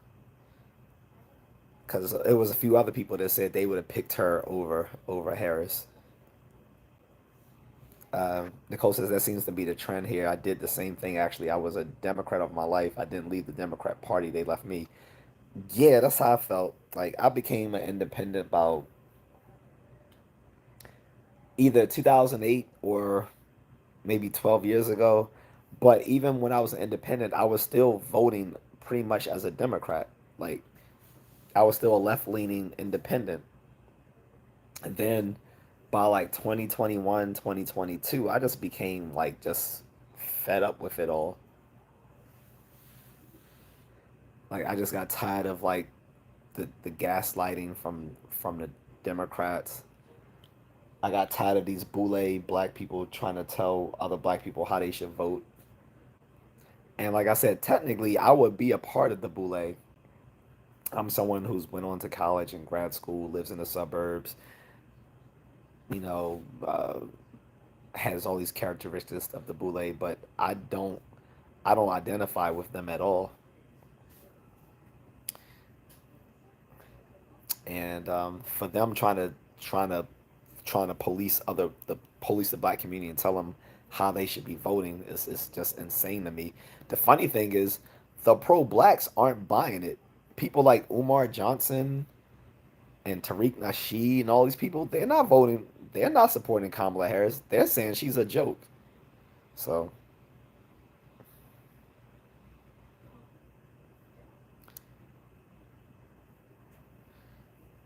Mr. White, I, yeah,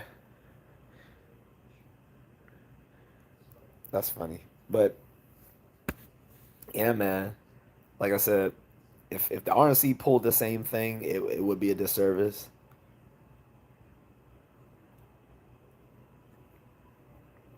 Like if Trump decided he wasn't going to run for re-election, and then it just fell on to like what Mike Pence or whomever, people would be like, no, we don't want him. It's like just because we wanted Trump doesn't mean we wanted Pence. So he said go to Africa, create a new government. That doesn't even make sense, dude. We're not talking about new governments. You obviously don't know, have no idea what we're talking about here. We're talking about following the very processes that we already have in place. If you don't understand that, this may not be the conversation for you. Uh, Joe Joey USMC said I served in the Marine Corps under Bush Jr. and Obama. I so I was what 98 till 2004. So I served under Clinton and Bush Jr.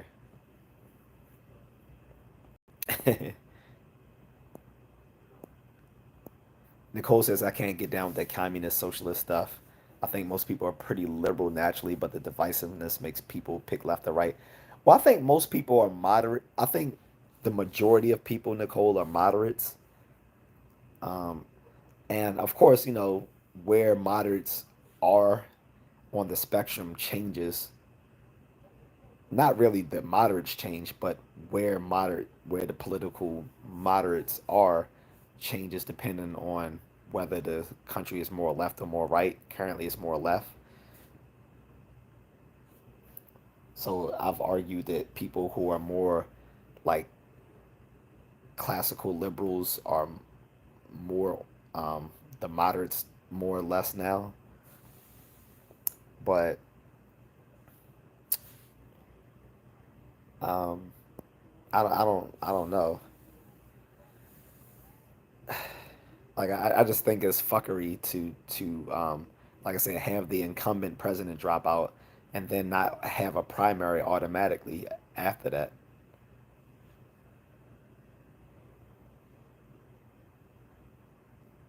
Triple R, I don't know what you're talking about, buddy.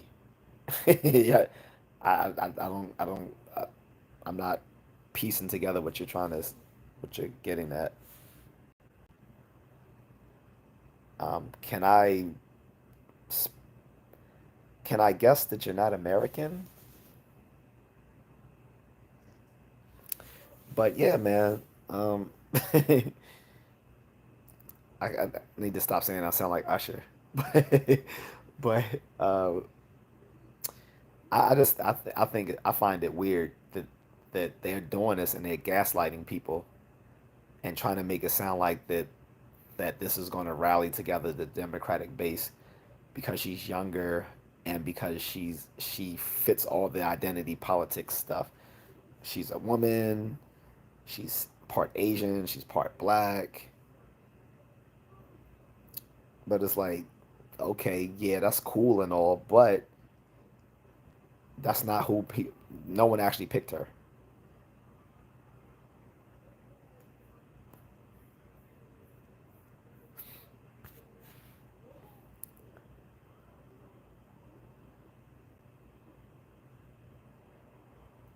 Oh, and by the way, Joe USMC, I was Army. You were so so yeah, Army under Clinton and Bush Jr. When you say you're Marine Corps under Bush Jr. and Obama, that's what's up. He's Japanese and Sicilian from Cali. Okay. Uh, I didn't meet anyone. I don't think I met anyone Japanese while I served. But it's just about everything else. Like one of my friends was Korean, who was in my unit.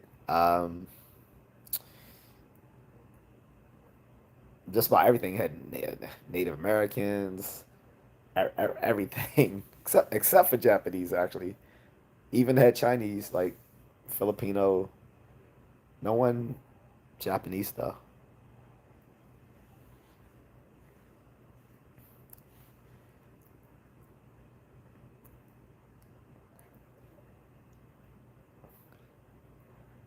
But yeah, guys. So I'm gonna wrap this up pretty soon. But like I said, I like I was talking with this aren't allowing a primary after the incumbent stepped down, which should have been automatic after the fact. Besides that, the irony that the Democrats are always trying to scare people to vote for them by saying that the Republicans are going to take away democracy, or they lie to black people saying that Republicans are going to put them back into bondage. Like, yet these are the very yet they neglect to let them know that hey, that Democrats actually started off as white supremacists, right? The Democratic Party started off as a bunch of white supremacists, and they still exist within the party. It's just that they're a minority now that are called Dixiecrats. So that the original white supremacists that used to be the bulk of the Democratic Party in the 1800s, they still exist, except now they're just called Dixiecrats, and they're just in smaller concaves within the Democratic Party.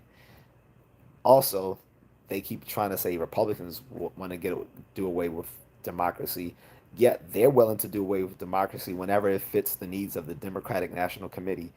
They were willing to openly stop Bernie Sanders from becoming the front runner in 2016, even if he got more delegates than Hillary, because they said they simply couldn't allow this leftist guy to be their front runner. And they even we all the emails were exposed. There was a court case involved where they successfully argued that, hey, we as the Democratic National Committee are actually a corporation, and as such, we can choose whom we want to be our nominee. And the court actually the court actually agreed with them and said, yeah, well, as a corporation, basically they can choose whom they want to be their leaders, which means that democracy that people's votes don't actually matter at the end of the day, because if you pick someone in the Democratic primary whom the DNC decides they don't want, then during the national convention they will not select that person. They have the power to do so, and they've already decided in court that they have that power.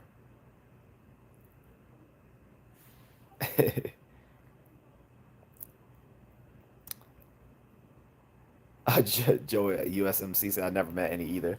Well, hey, at least you're one that they know now, right? But there actually has been quite a several Japanese people that have served in the military. Like I said, I just haven't met any, but there's been several. He's only my great uncle. See, that's what I'm saying. Like there was like Japanese that served even in World War II, which was crazy because of the history with FDR. You know, Franklin D. Roosevelt actually putting them in internment camps, which is one of the worst one of the worst things in history that we've done in this country. One of them, and on top of that, when they, people might have thought, oh, these people aren't going to be true patriots, as we were currently fighting the Japanese in the Pacific Rim. But a lot of these people were, you know, true blue Americans, just like the rest of us, right? So yeah, I salute anyone who served. Moonlit Fern says, off topic. I'm driving to the theater, bro. It's Deadpool Wolverine. Oh yeah, actually, it was yesterday, man. So I've been I've been avoiding spoilers for the last 2 days. I'm going to see it tomorrow. Um, and actually, I get to see it for free. So there's an area in Maryland, Moonlit Fern, called Pikesville. It's like a suburb and it's part of the Baltimore suburbs. And there's this black-owned cinema called Next X Cinema. So to try to get people excited about coming to their theater, they're giving away free tickets to come see Deadpool. Now I'm in the nosebleed city and the nosebleed ticket, the nosebleed section, but I don't care. I knew it was going to be booked anyway. But hey, at least I got tickets. They're free, and I got two of them. So I was telling buddies, hey, somebody want to come with me? I got a free ticket. So I'm gonna see if one of my buddies wants to go. My other homeboy, he went yesterday, so he already saw it, and he's not letting me know anything about the movie whatsoever. He said just go see it yourself. So I'm avoiding spoilers. I'm avoiding reviews on YouTube and stuff like that. And when I see it tomorrow, I'm not going to give any spoilers as well. I won't do that to people. But I already know it's going to be good. Have a I have a the I think the force is going to be strong with this one. But I'm going to see it tomorrow. Moonlit Fern says, like, share, and subscribe, and super chat is at your bottom right screen chat. Thank you, Moonlit Fern. Yeah, guys, if for some of you have been asking me like questions all over the place that has nothing to do with the topic about uh Harris not Harris being the anointed one instead of being vetted by primary. If you guys have like questions of completely other stuff, please hit the super chat. Like I said, if you hit the super chat, I'll answer your question. I don't care how off topic it is. You can ask me something about, do I think the other side of the moon is made of cheese? Like I'll answer it if you put it in the form of a super chat. Molly, for instance, I'm eating all the popcorn today. Did you get one of the popcorn things with the head of Deadpool or Wolverine? I think I want one of those. Now, even though the movie is free, I'll pay money to get one of those little popcorn holders. If it's like the Wolverine or Deadpool popcorn holder.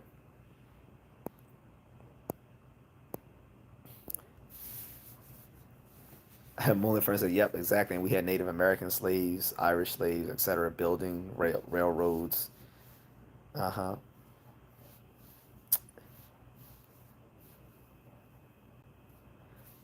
I don't know what RRR is talking about, guys. Maybe you can clue me in because he's talking about firearms and some other stuff. I really don't know what he's talking about, and I have a strong hunch he's not American because I don't.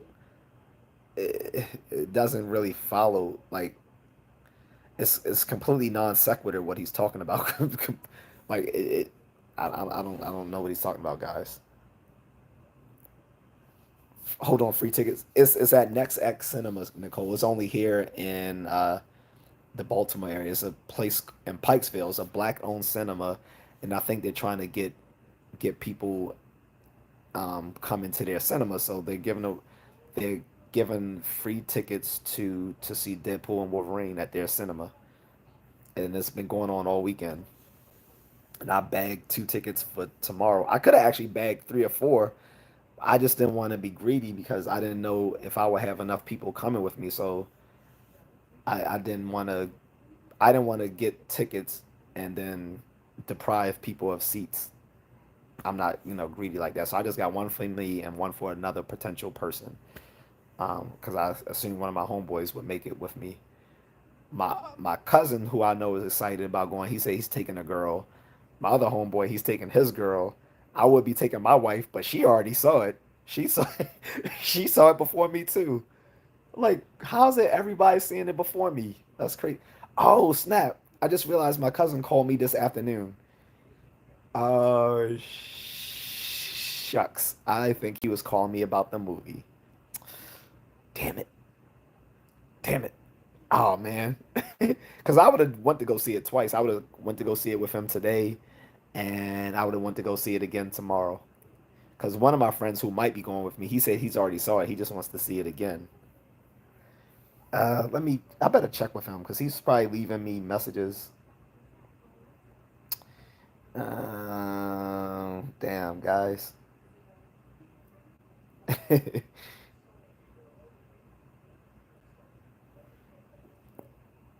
Mola says, "No, please don't spoil." And yes, I know Pikesville. You might know my cousin. Oh, for real? You have relatives in Pikesville? Possibly.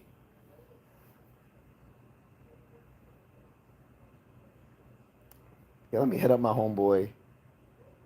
Well, guys, I hope Mrs. Contrarian isn't watching, but I'm gonna tell you guys all this right now. All you guys who rock with me, like Moonlit Fern, BSK, I'm throwing my wife a secret birthday party. Don't worry, she's probably not gonna see this live stream until if she sees it at all. She won't see this until until this happens. I have my sister-in-law, her younger sister, throwing a party. We were talking about this a few weeks ago. She probably forgot she told me this.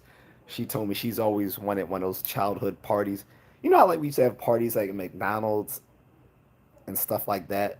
So they have them at Jollibee, the Filipino fried chicken place. And if you never seen a Jollibee birthday party, look it up on YouTube. These Jollibee birthday parties are off the chains because the mascot will actually come out and start dancing. Like the Jollibee, he actually comes out dancing or whatever. I think it might be a requirement that these mascots can actually dance because they come out and dance and all that stuff. And apparently, she's always wanted one as a little kid. So I am throwing her a surprise Jollibee birthday party. So hopefully, we can get some of that footage and I'll show it on here. Okay, but don't don't tell Mrs. Contrarian that that I'm throwing her a secret Jollibee birthday party. All right. Moonlit Fern said, "I never spoil. I promise, bro. I'm sneaking snacks in." Moonlit Fern, I got you beat, bro. Back in college, I don't know. I still don't know how I exactly did this with the coat I was wearing, but and I think it was just a leather jacket I was wearing. Yo, I snuck in General Tso's chicken and buffalo wings there, and I know I had the I know I had that whole row like hungry as hell because I knew people could smell it. Because I think I heard someone say like, "Yo, who got that?" Yo, I had General Tso chicken and buffalo wings. I don't know how I snuck it in. I snuck both those bad boys in. But yeah, most people sneak. Man, no one's trying to pay like $20 for some juji fruits or and like $12 for some Starburst. Another $20 for like some popcorn. Like whenever I used to take my niece and nephew to to the to the movies, it cost me a grip, and it would cost me like well over $100. And this is a matinee. I would take them to a matinee, plus they had the little kids discount thing. Like they had this little kids discount for them to get these meals, and it was still costing me like well over 100 something dollars. I'm like, shit, this is costing as much as a date. I mean, I didn't mind, treating my little niece and nephew because I would take them to stuff that they like. Like they love going to see Spider Man and stuff like that. But man, if I wasn't coming with them, I definitely would have just. Actually, no. And their mother, my sister, she even gave them snacks. Like we still snuck in snacks.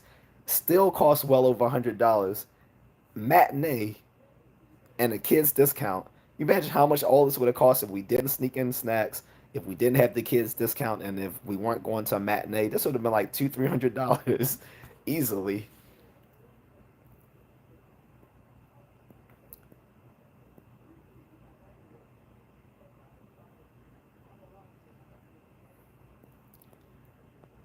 But BSK says Deadpool makes a lot of homophobe cracks. It doesn't. He can get away with it because he's pansexual, though. I don't know if people realize that, but Deadpool is actually pansexual. He's part of the LGBTQ spectrum. He used to have. I think he used to be in a relationship with. I forgot what character it was. What male character? I can't remember, but he can get away with it because he's pansexual. That's probably the only reason the MCU supports him is because he's pansexual or whatever you call him. I don't know, but that's why they was making the jokes in the last movie with his dead girlfriend, and he was saying why she was in heaven, don't sleep with whomever, and she was like, yeah, and don't sleep with Cable.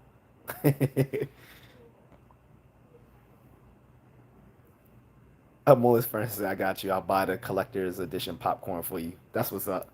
I'm gonna try to get one myself if they have it at this place, but I don't know if they will since it's a sort of a free since it's a free showing. I don't know if they're gonna pull out all the stops.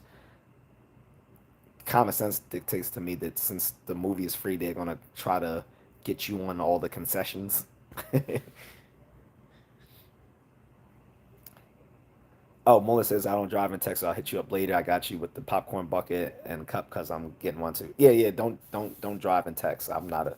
Yeah, don't do that unless you're using voice text. Nicole says, "Oh, I see. I'm in Pennsylvania. My husband would be mad if I saw it without him."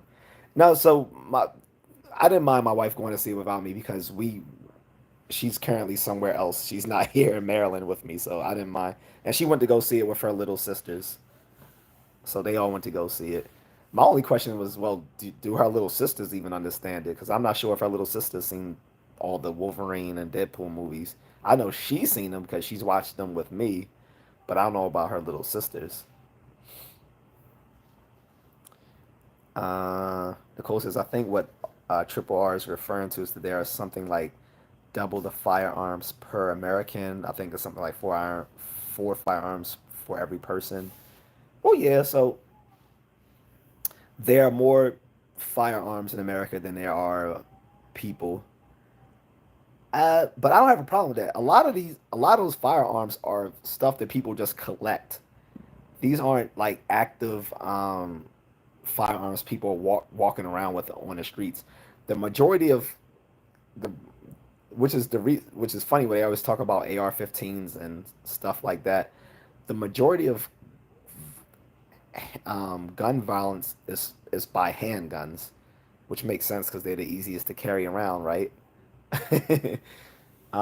And also, another thing that's not brought up in a lot of these handgun violence is a lot of it is suicide. That's another one of those words I can't use too much on YouTube. But a lot of homicide through gun usage is actually through people unaliving themselves. That's not that's sometimes not taken into account. Only for instance, how has everyone seen it already? Let me watch it. Well, because it came out overseas first, so it was a Filipino friend. I asked her, I was like, "Man, you already watched it?" Because they were starting to watch it when it was Wednesday here. It was already Thursday for them, and I was like, "Don't spoil it for me." I was like, "Just tell me." I said, "How is it?" She was like, "You're gonna like it." I was like, "All right, bet." So Lucas is my cousin in Pikesville. I don't think I know Lucas, but then I haven't really lived in this area. I used to live in this area back during my school years, but once I went away to college, I haven't really lived around here. And then when I did move back here, I was mostly living near Security Mall, which is like this ghost mall in Windsor Mill, Woodlawn area near Catonsville. So that's the area I was living in for the most part. The people in Pikesville weren't people I really knew since like high school years. I mean, I don't know. Maybe it's someone I've met before, but so many people in that area.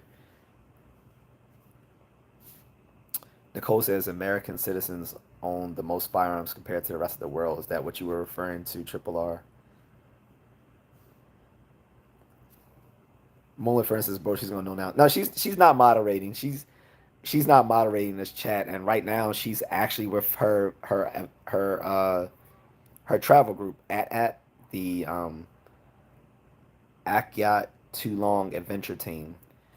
They are actually going to Manila. Well, she should be there now. She was on the bus earlier. They're actually going there to give out supplies to all the people affected by the recent typhoon and storms. The typhoons and flooding have left people homeless and destitute. Um, and so a lot of these people will be coming to this place and they're going to be giving out these supplies. I know she said first they got to buy up some supplies to give them. Let me actually read what she was saying. Um, give me a second.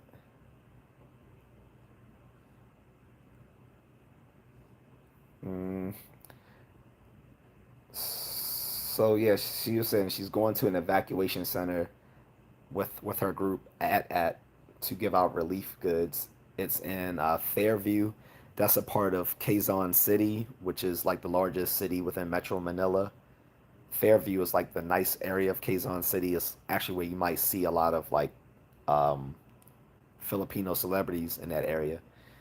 So she said the evacuation center near SM Fairview. That's the mall. A lot of the malls are owned by SM, the this huge uh, this huge billion-dollar land developing company owns up a lot of malls and condominiums and apartments and stuff like that. But she says the evacuees are from a neighborhood near the river and a dam which overflowed during the typhoon. Okay. And yeah, she says she's gonna be there till the afternoon, so she's not gonna catch this live stream. She she said they're gonna buy the relief items first, and they actually are able to do this because her group at receives a lot of donations, and then also when they do their little their little group adventures, their little hikes and stuff, they all like pool together some money for fees that they, because they allow people to travel with them that's not a part of their team that just wants to come out and be a part of their travel group, like to do hiking and mountaineering and stuff like that. And they charged them like a small fee. $6 doesn't sound a lot, but that's actually a lot over there. Um, so yeah,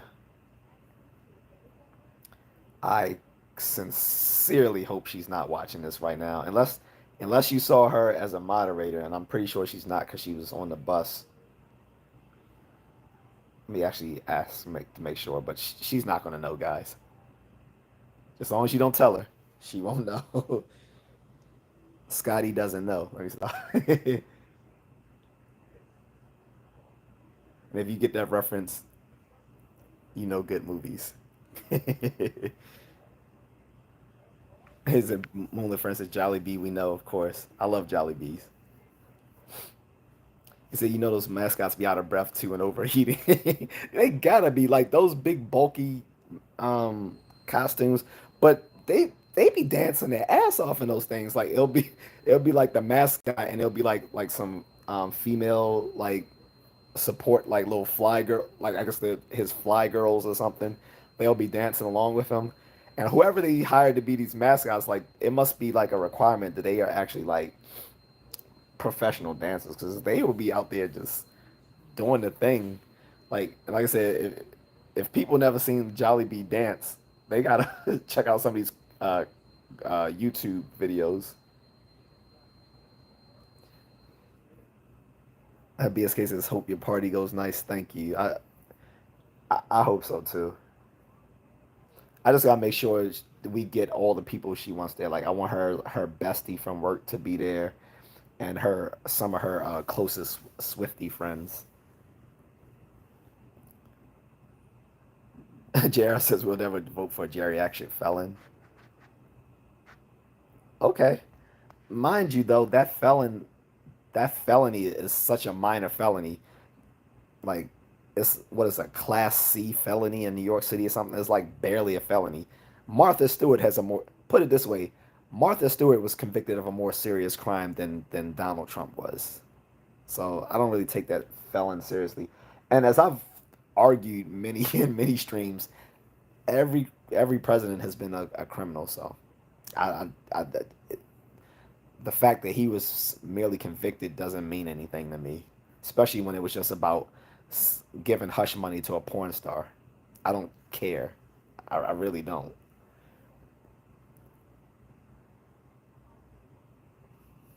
Only first says, hold on, question. Have you seen a movie in Thailand? You know, we have to stand up before the movie and sing the King's song as a monarchy here, chat. We sneak all the snacks. No, hold up. No, I didn't see a movie while I was out there. I seriously, you seriously gotta do that before the start of a movie. I'm man, that's crazy. I didn't know that. We'll have to do that in the Philippines. And I saw a movie while I was in Bali. It wasn't like that either. But I think, but I think Thailand has cinema similar to Bali, where they actually come out and deliver your concessions to you while you're in your seats. Is that right? Like that's how they did it in Bali. I was like, man, this is cool. Like they'll you order like what you want, and then you just sit down and they bring it out to you. That was kind of dope. Cause you can do that here in the states, but that's for like the sort of like the premium services here. That's not like in the regular hoi polloi seats, right? BSK said we used to sneak booze in plastic bags. I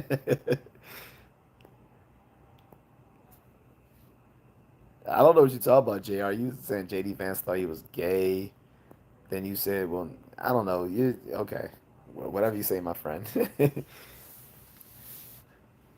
Muller, for instance, they don't understand Deadpool when the Venom and Carnage symbiote got him in the comic book, he was a beast. Eh, eh, man. I know they're gonna have a lot. I think they're gonna have some of his variants in the movie. So and that's not a spoiler. That's just what I saw in the trailers. So I think there's going to be some variants of him in the movie, but I don't know if it's going to be one of those versions.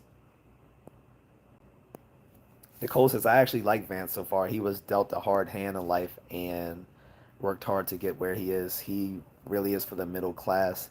He did a TED talk that I watched. He seems down to earth. See, I don't really know enough about JD Vance to know whether I would like him or dislike him. The only thing I do know about him was that he once talked against Trump. But again, so what? Kamala talked against Biden too, right? She called him a racist and said he prevented black students from being bused to integrated schools.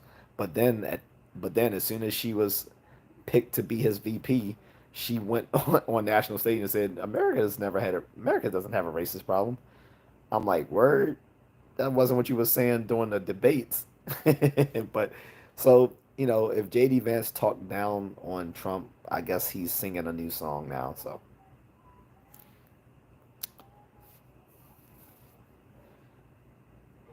Emily Fern says, "When Nicole, I love TED Talks when it's not biased." I think, yeah, I think TED Talks are all over the place. Like, there's not. I don't think they lean only in one political. I could be wrong, but I don't think TED Talks only lean left.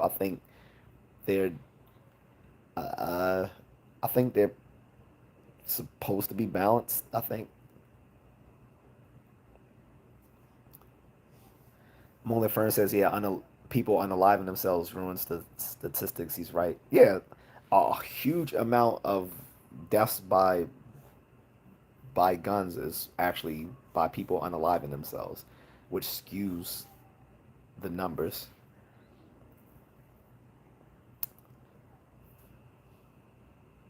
And then a lot of um, violence is also committed by people who know each other. So this is why people close to the victim, are always first suspected of being the victims. I mean, of being the perpetrators during an investigation, because it usually is someone close to someone that off them.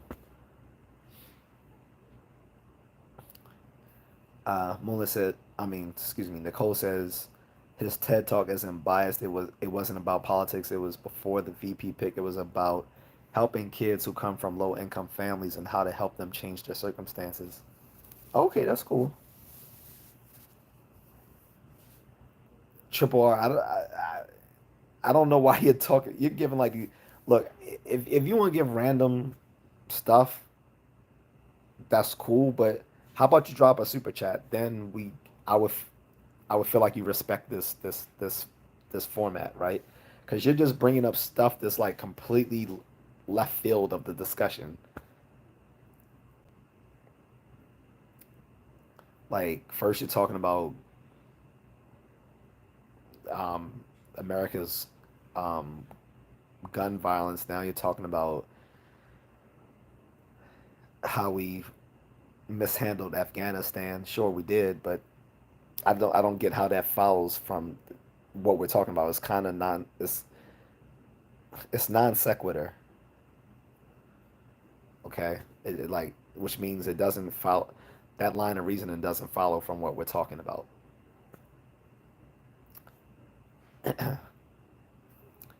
Mulder Fern says, I lost three brothers in the army recently, and I know that sounds bad, but they're selfish for that, but I understand. Yeah. Triple R says, speak better English. To whom are you referring? Speak better English. You are making choppy comments that don't make any sense.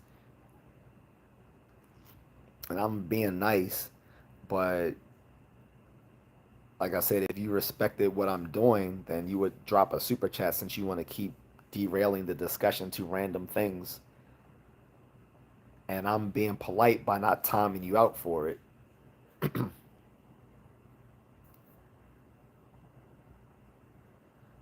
Emily Fern says, we funded you, Triple R. Stop playing. Mullen, for instance, look how your country treats women and children. Don't speak to me. Yeah, from what I gathered, Triple R is not American. I don't know what he is, but he seemed like he just wants to go on a political rant. Now, like I said, I knew this topic would be spicy, but he's going on a political rant that doesn't have anything with the with the actual politics we're talking about. So that's kind of weird. So I'm just going to disregard him for the nuts, and if it carries on, I'll just time him out. Now, if he wants to drop a super chat, then go right on ahead. But I don't see one till he drops a super chat. He will be ignored, and if he carries on, he'll just be timed out. Mullet says, "Yeah, we have to stand up and sing the King song." Yeah, I didn't know that. But how do you sing the King song if it's in Thai? Like, and I know this is gonna sound completely messed up, but I've said I've said this to several friends. I said Thai sounds like a Chinese person speaking who has a bunch of peanut butter in their mouth. That's what Thai sounds like to me. And I know that sounds completely wrong, but that's the best I can when I like that's my best description of how Thai sounds. It sounds like a Chinese person speaking who has a bunch of peanut butter in their mouth. As I take my hat off out of respect. That's cool. Like I said, I guess they don't expect foreigners to actually know how to sing their song. As long as they show like they do respect and just be silent while they sing. I guess.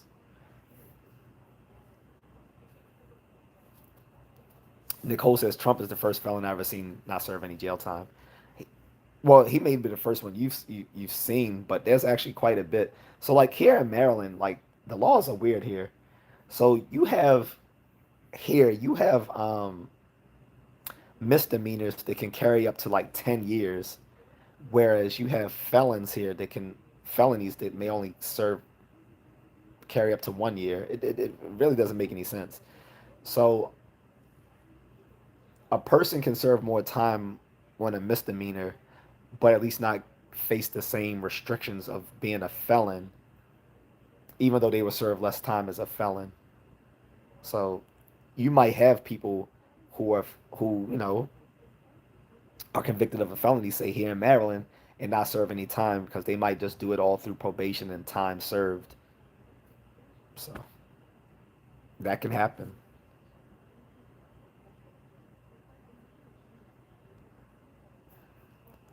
Nicole says Vance did talk against when he ran against Trump when he ran the first time. So did I though. LOL. And here I am talking about Trump 2024. Same here. I was against the man too. It, and so like because people think like I'm just this huge Trumper, and they didn't know me like back when he originally ran in 2016. I was so much against him. Like the company I was working for was a black owned marketing firm, not where I'm at now with PRMG, which is a huge nationwide lender. I was just with a small marketing firm in Baltimore, and the both the owners were uh, were Trump supporters. And when he won that day, I was already pissed because I was up all night seeing who was going to win because the prediction was that Hillary was going to win, and so then she did win the popular vote, but then they announced that she lost the electoral vote, and I stayed up all night for this. So I was already pissed about that and had to go to work. Um, and I get there, and the owner came out with a Trump mask. It was like, yeah, Trump won. I was so pissed, I almost quit my job then and there. And one of the ladies there, she's like, no, don't leave. She's like, just don't. She's like, don't, don't worry about it. Don't pay it any attention. Jump ahead 7 years later, and now I'm the Trump supporter. And unfortunately, that owner passed away. But yeah, that's how things can change.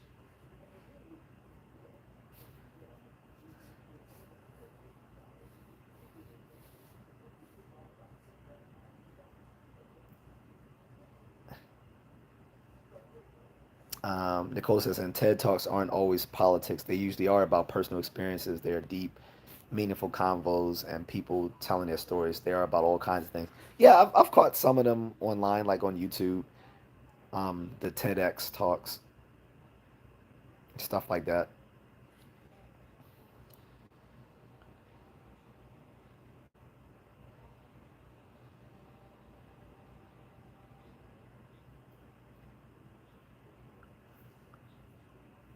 Emily, for instance, no, you fine, dude. This is a song. I can't explain what I want to say because these majesty laws. Yeah. don't get yourself caught up. I'm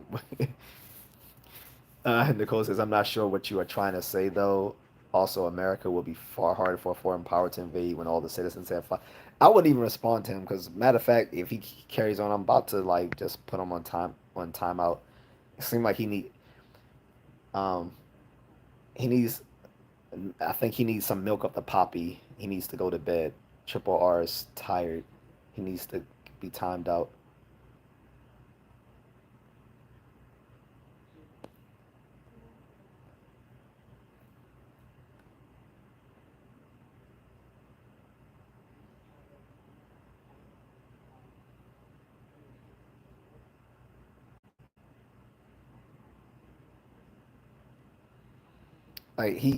Like he just came into the he literally just came into the chat room just talking like on some random stuff. He didn't like I mean that may be the case usually in live streams and stuff, but it was I don't know. Now when it's like hundreds of people like it was in that like a few days ago, I just can't catch that stuff. But when I can catch it, I'm gonna just time those folks out. I think he needs the milk of the poppy. If you get the Game of Thrones reference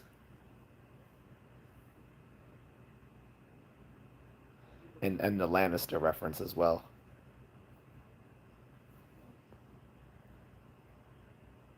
But guys, I am getting ready to go. I think I'm gonna eat some more food and see where Mrs. Contrarian arrived to that evacuation center yet. Like I already know when I come there, I'm gonna be a part of her little travel group because they've already invited me several times. So um, yeah, Nicole says it does seem like he keeps trying to steer the convo back to the same thing, and it's weird. Like I said, if Nicole, if he simply dropped a super chat, I would have, I would have been fine with it. But you're not gonna you're not gonna like mess derail my conversation and not at least show some sort of appreciation for I told people this weeks ago. I said once I start doing super chats, I said people who start doing saying random stuff, I'm just gonna ignore them unless they do like a super thanks, a super sticker, or a super chat, or they could drop me a cash app or buy me a coffee. Any of these things are acceptable, and I'll let them talk about anything off topic they want, and I'll respond to them. But um, since he didn't want to do that, I just didn't take him seriously. Yeah, I do lives almost every day.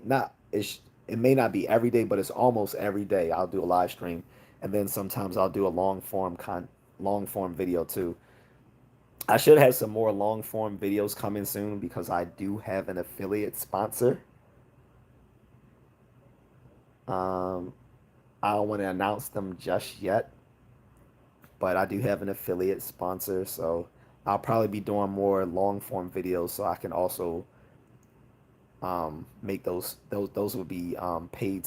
I'll have to you know put that those are paid sponsored videos,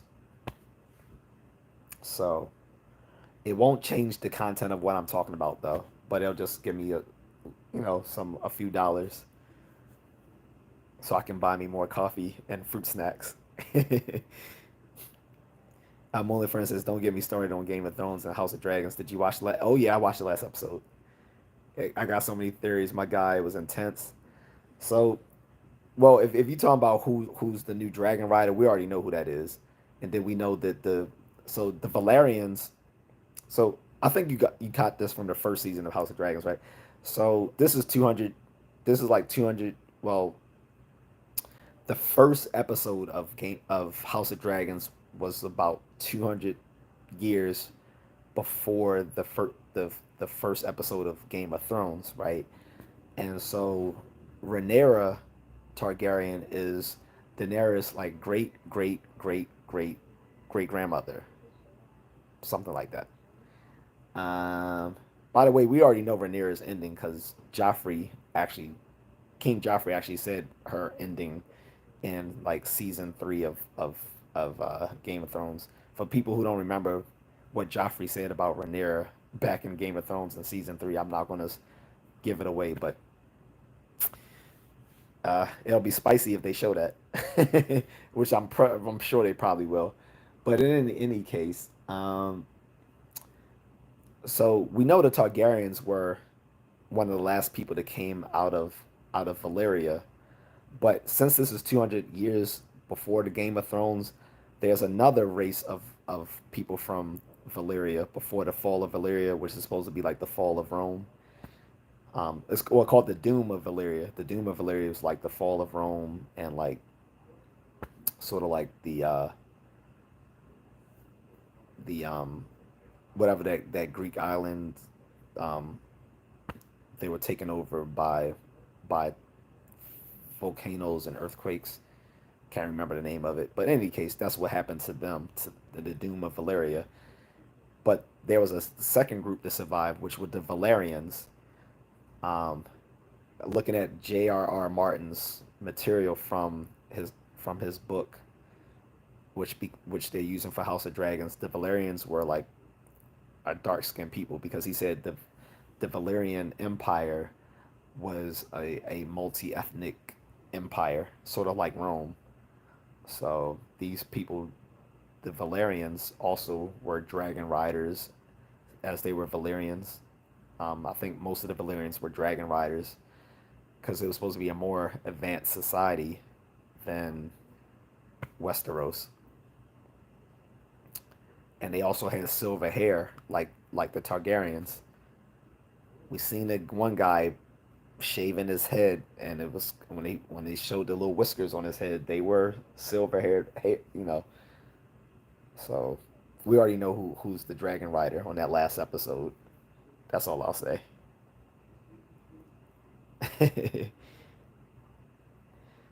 Nicole says, "Okay, nice. I like your content. I was checking it out last night. Thank you, thank you."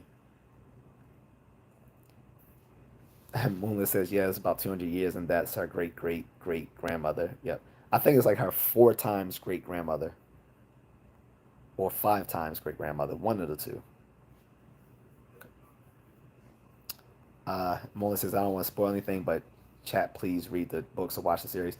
So I actually, oh snap, I actually got to check with the library because I ordered the book and they didn't send me any email, but it should be there.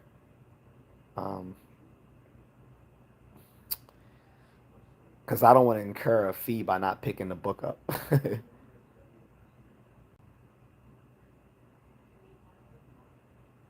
That because that book is called Fire and Blood. Yeah, I actually was supposed to pick that book up a few weeks ago, if it got to the library on time. Mm, I should have got an email. So yeah, I need to read that because I always like when Game of Thrones happened, I was ahead of the whole show because I read all five books. Like I was catching up with each season with the book like prior to that season happening. So yeah, I need to do that.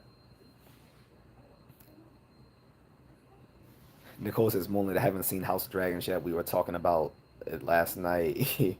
After the way they ended Game of Thrones, I gave up. I was legit mad. The only other series that ever made me as mad was Walking Dead. Yeah, they made a whole joke about that, Nicole. Like, if you ever seen this YouTuber named Long Beach Griffey, like he was making fun of how they destroyed the ending of Game of Thrones. He said, "Man, they Walking Dead at it." It's funny.